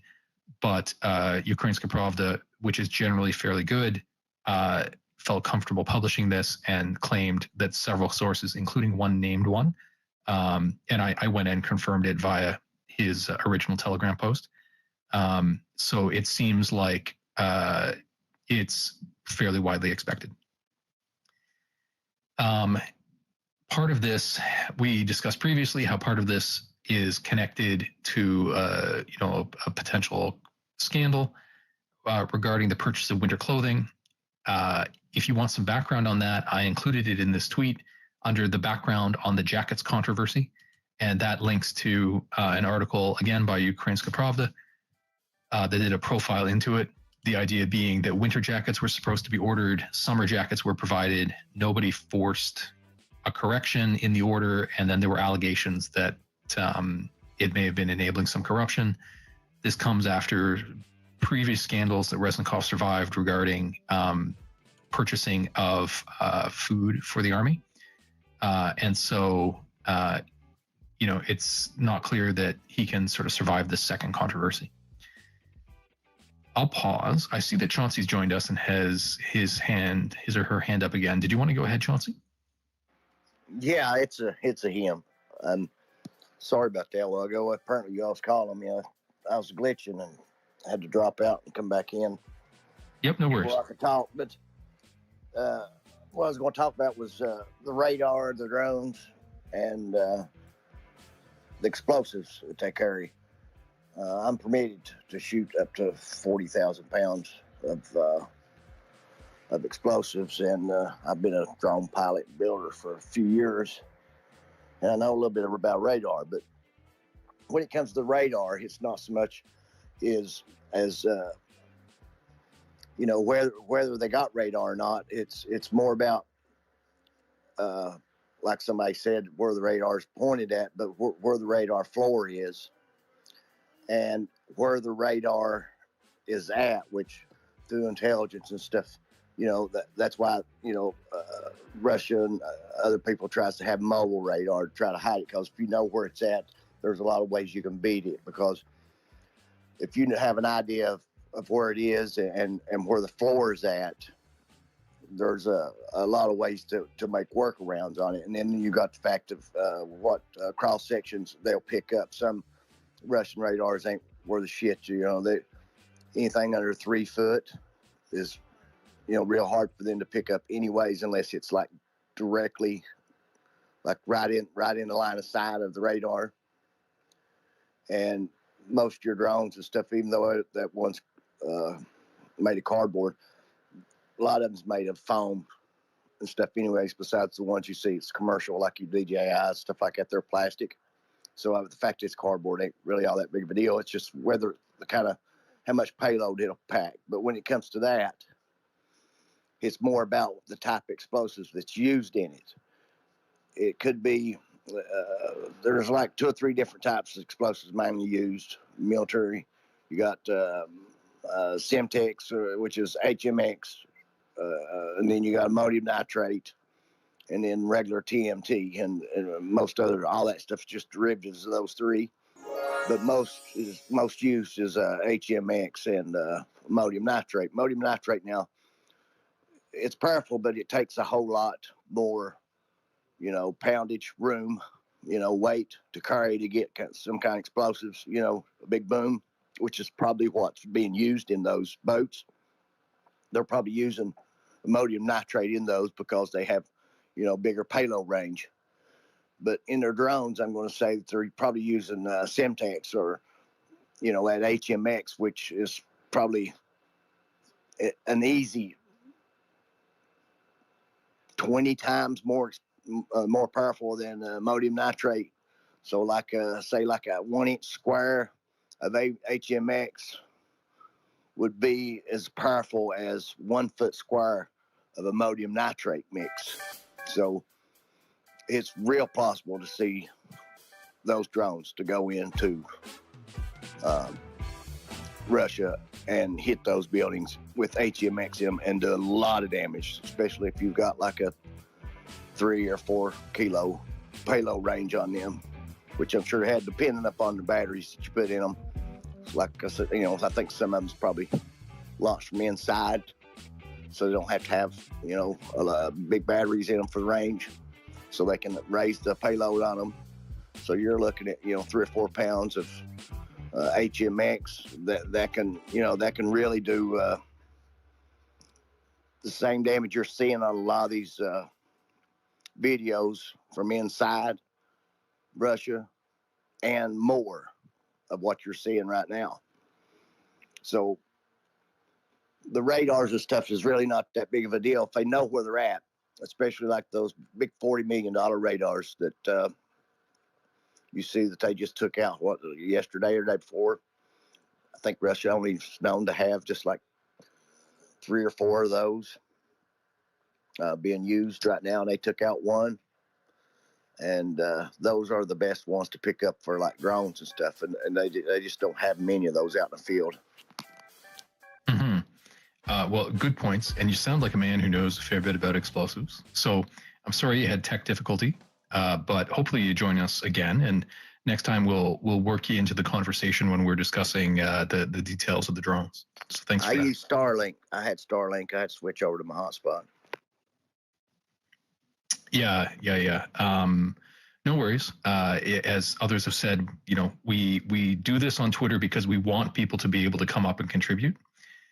Partly because there are just experts who wander around and sometimes come in and add some really interesting points. If we just recorded it, production quality would be higher, but then we wouldn't have the serendipitous, drop-ins from experts. So it's a bit of a trade-off. Okay. Back to politics diplomacy quickly. Then I'll take 10 minutes to do a lightning round on as much equipment as I can get through as possible. So first item in the nest, last point in it under military medical commissions. This is flowing from my mentioning a moment ago about that winter jacket controversy in the Ministry of Defense. To note that there's also an ongoing sweep for corruption in the military medical commissions. Zelensky replaced all the heads of those commissions about a week ago, but there were several tweets that went out this week about raids that they were conducting. I suspect that the investigations they had against the higher-ups have kind of trickled down now to people who may have been collaborating at a more junior level. Zelensky, I included Zelensky's tweet here, so this is him directly saying that there's going to be a process. They're going to do a review of like exemptions or sort of placements with regard to military standing. And if people who were commissioners were found to be involved in corruption, then their cases are going to be re-examined, I suppose, in order to reverse instances of corruption. And he also discusses several other changes on that front. So it's just interesting to see that Ukraine is putting so many resources into rooting out this corruption, and that they're not just handling it on a case-specific basis, but by replacing all of the leaders, plus pursuing investigations down to the more junior level and reviewing all the cases, suggests that they have like a zero tolerance for this kind of corruption, which I think is probably sending a significant sign. Quickly, in foreign politics, second item back in the nest. The major news is that the UK Defence Secretary, Ben Wallace, has resigned. This has been a while coming. We talked about it when rumors first arose, I think a month and a half ago. There's a link to his resignation letter there. I think he did a great job as Defense Secretary. There was rumor that because there is instability in the Tory party in the UK, that contributed to this outcome, as did rumor that Wallace might potentially have been considered for the role of Secretary General of the United Nations, but word was that the US opposed his appointment in that role, and those sort of joint frustrations probably led to him resigning. The second item down, this is a congratulations went out from the Ukrainian Minister of Defense to Grant Shapps, who is the British minister who has been moved into the defense portfolio. I've seen some very critical things about Shapps go around. Apparently, he's moved through several different portfolios in just the last year, I think 3 or 4. And the suggestion is that he will likely be a bureaucrat and won't be particularly integrated into the defense ministry. And a lot of people are suggesting that there's just considerable weakness in the depth of the UK Tory party at the moment because of their electoral chances, which means it's led to kind of a weak candidate here, which is a little bit unfortunate. But it seems the Ukrainians want to get off on the best foot with him, congratulating him, and hopefully, the general sentiment of great cooperation with the United Kingdom will continue. Final point here, in an interview with CNN, UN Secretary General Stoltenberg has said that he will not continue in that role after this year. There was speculation about that. There was a rumor he might retire in October. And then it was said that the United States reached out to him to request that he continue in the role for a year. It sounds like after that period, sometime next year, he will, resign from that position.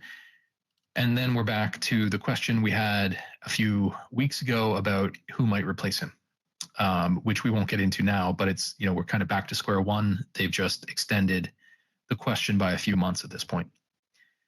Okay, I'm going to go into Ukrainian equipment.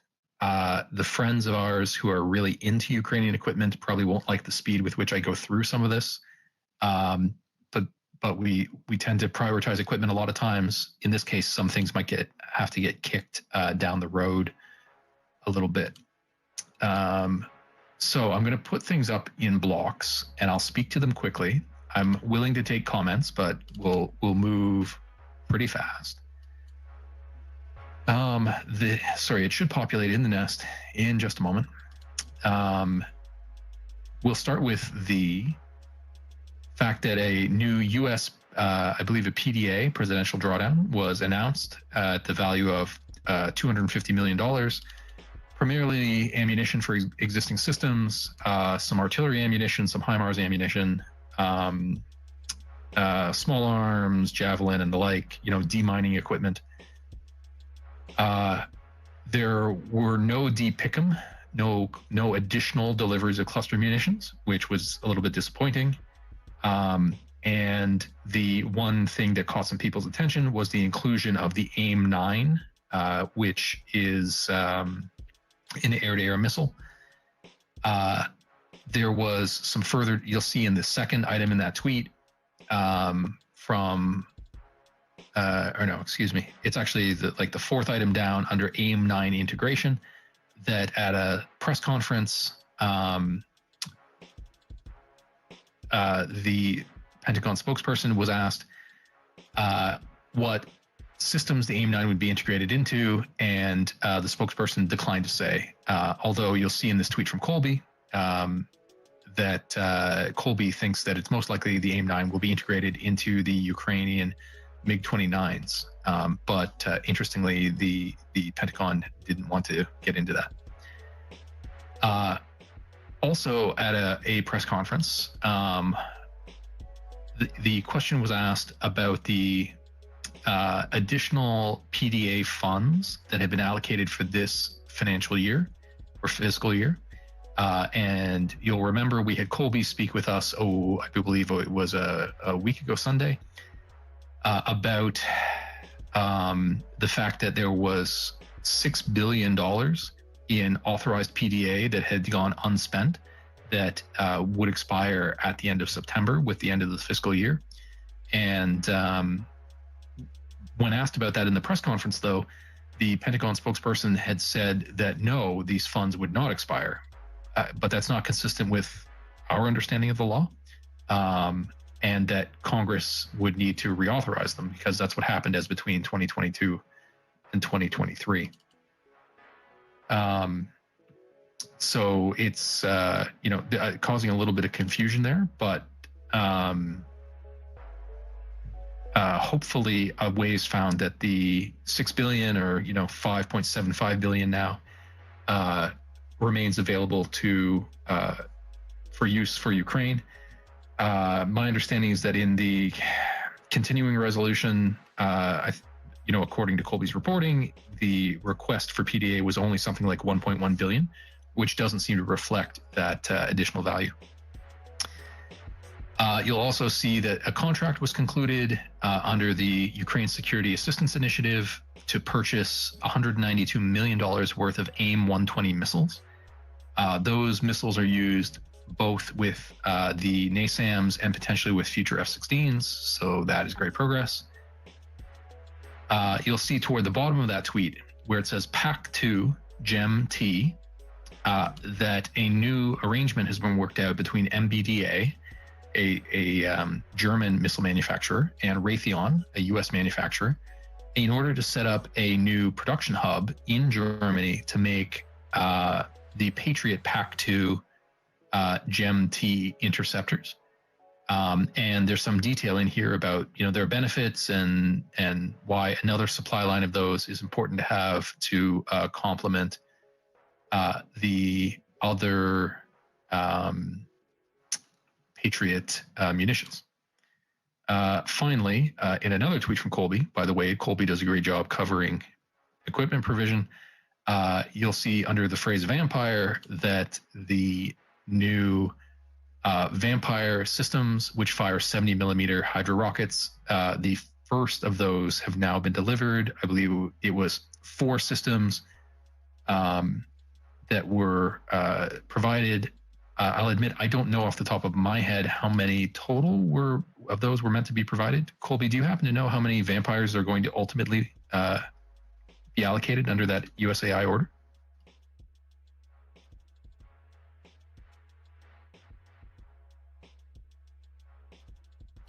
I may have caught him unawares, or maybe Twitter is glitching. Either way, we'll catch up and get some more on the Vampires for a future space. Looking at the second set of material in the nest, excuse me, sorry, I have to put up the new one just a sec. So this next batch starts with some discussion about Ukraine did a test firing of a new variant of their Neptune missiles, which apparently is designed for ground attack mode. And so that led to a couple of questions from our friend John Ridge. And so he had 2 points he was asking about. In the first, where it's Neptune test questions, John had asked about how it looked like there was a lot of large size particulate included in the exhaust of the launch on the video. And he was saying, boy, I don't know if that's just not a well-calibrated engine or what's going on there. And there was some interesting discussion in the replies to him about perhaps it's a 2-stage booster and, ways that would explain why it could be functioning correctly. So if you are really into missile tech, have a look there.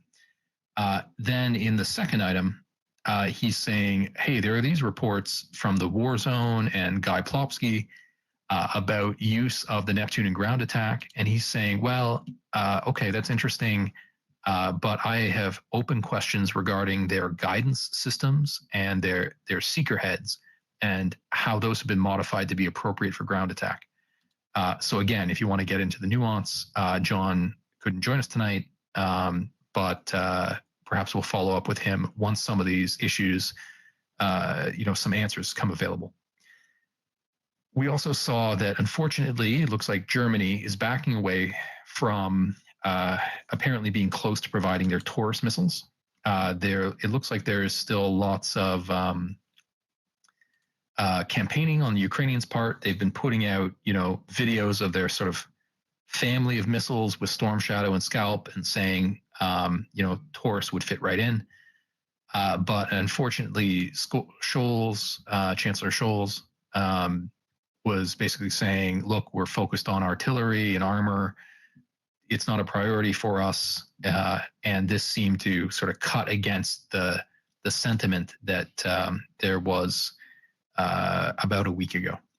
However, I will point out that Germany is coming through on some other fronts. And so you can see in that same tweet, under German deliveries, there was a new set of deliveries just yesterday, which included 10 new Leopard 1As, a variety of radar, and some good sort of recovery assets.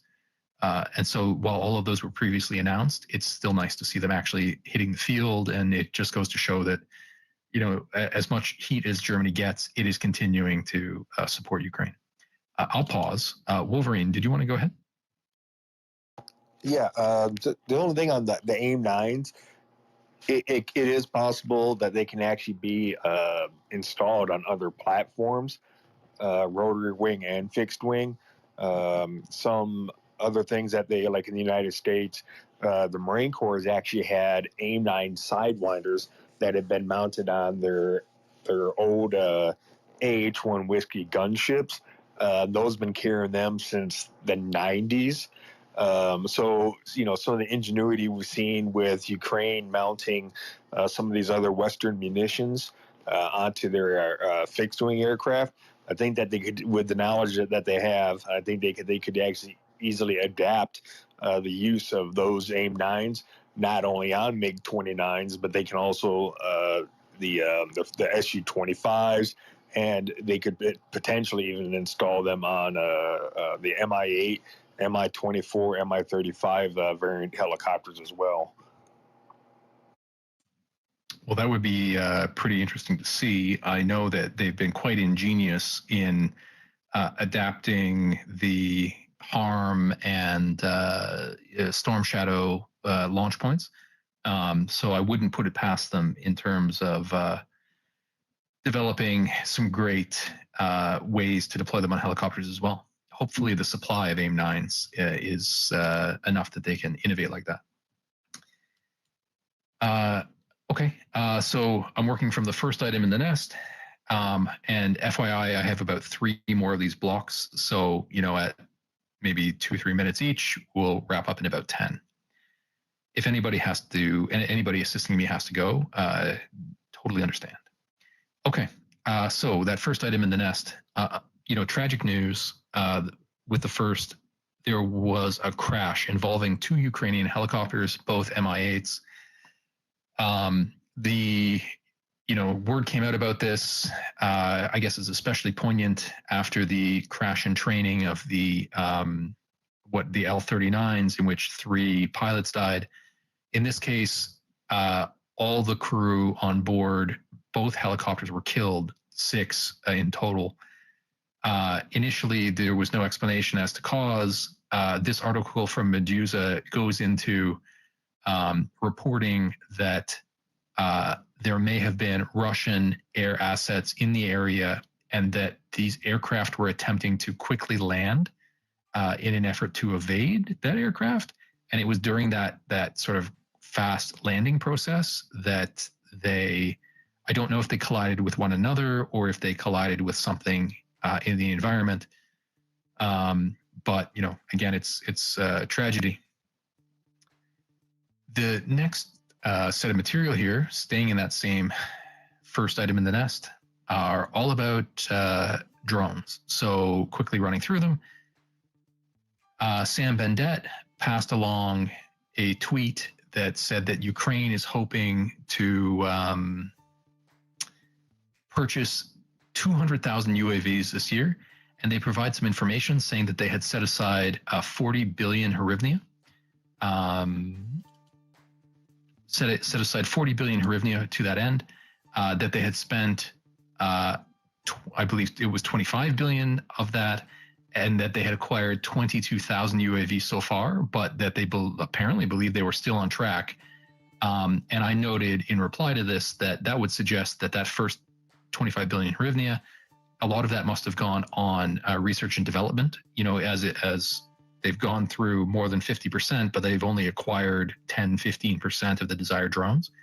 But if that's true, that they've gone through the development process, they're now at the manufacturing stage with potentially inexpensive drones.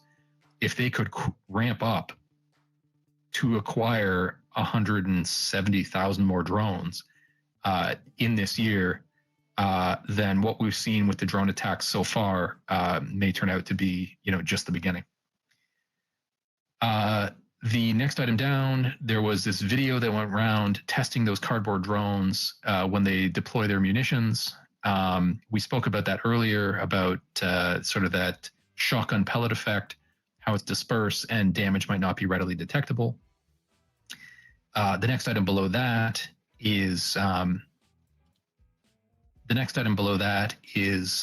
speaking about this new type of recon drone that has something installed called the Gakata Intel Complex that apparently can do some interesting electronic surveillance. And so that was one I passed on to some folks interested in radio tech. So if you are interested in that kind of material, check that out. Finally, on the drone front, it was interesting to see this new drone called the Big Bandaruk that looks like it carries a considerable payload. I think it says something like 35 or 36 kilograms. And that this is one of the new drones that has now been authorized for military use by the Ukrainian Ministry of Defense. So if you just bear with me, I'll put the next material up. I'll be back in just a second.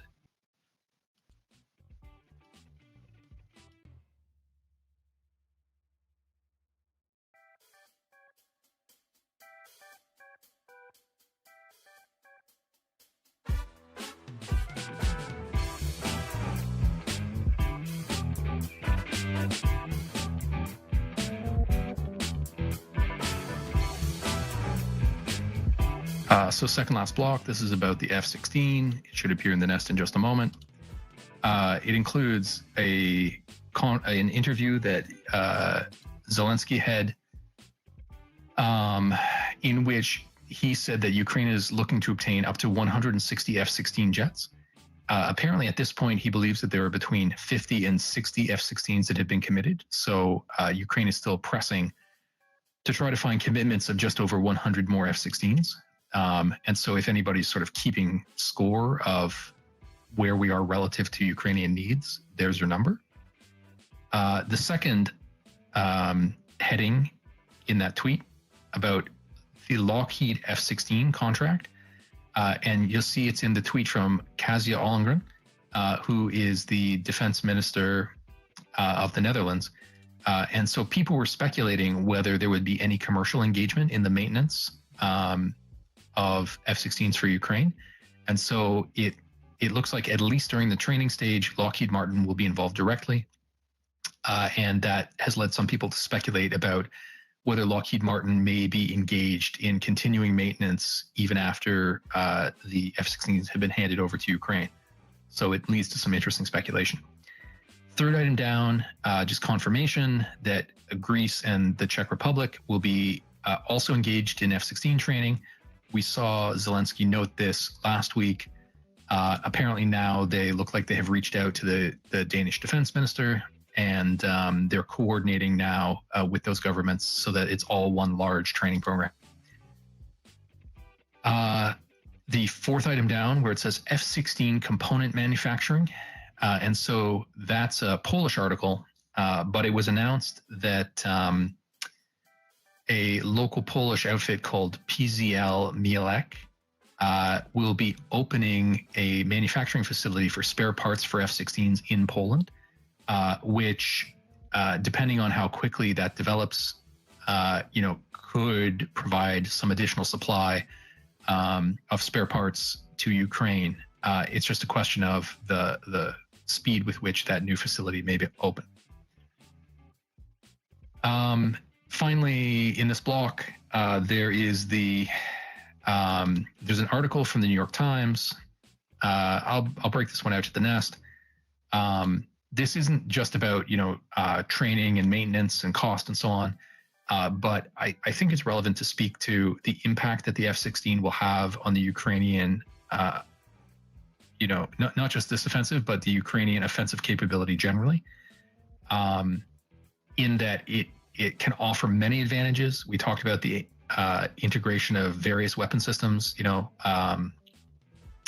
potentially the larger JDAM equipped bombs, some additional missile possibilities. But I've seen several analysts talk about how there may be high expectations, unrealistically high expectations being placed on the F-16 at this point. And so I think it's interesting to see people trying to temper that. Chauncey, did you want to go ahead, and then I'll move into the last block? Yeah, that kind of goes in with what I was going to say. So I was wondering why, or mainly, how long's it been since you've heard anything mentioned about any A-10s being requested or sent? Because that's, I kind of think that a lot of people's putting a lot of emphasis on that F-16, and because we have a lot of the ground-based radar system stuff that integrates with use of A-10, and we're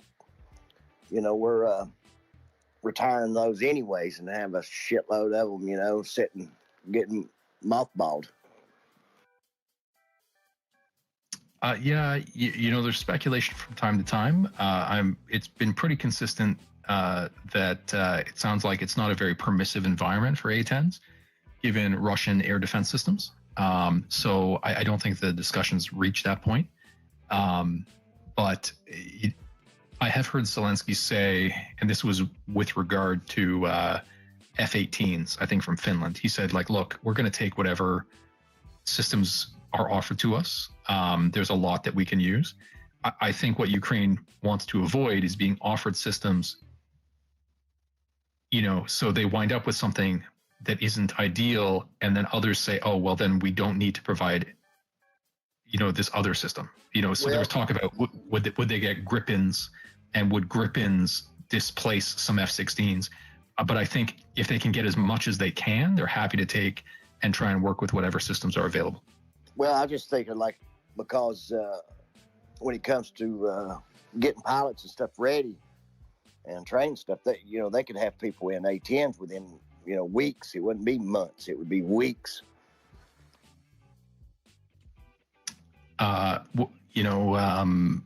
If that's true, it may entirely be.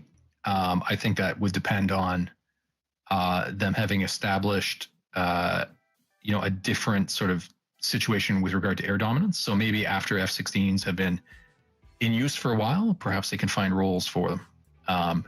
And I'm sure that those listening here, supporters of Ukraine, would love to see that. And one more point I'll add too is I've seen some figures that out of the whole war, considering all missiles, all artillery, and everything together, drones has destroyed as many tanks as everything else.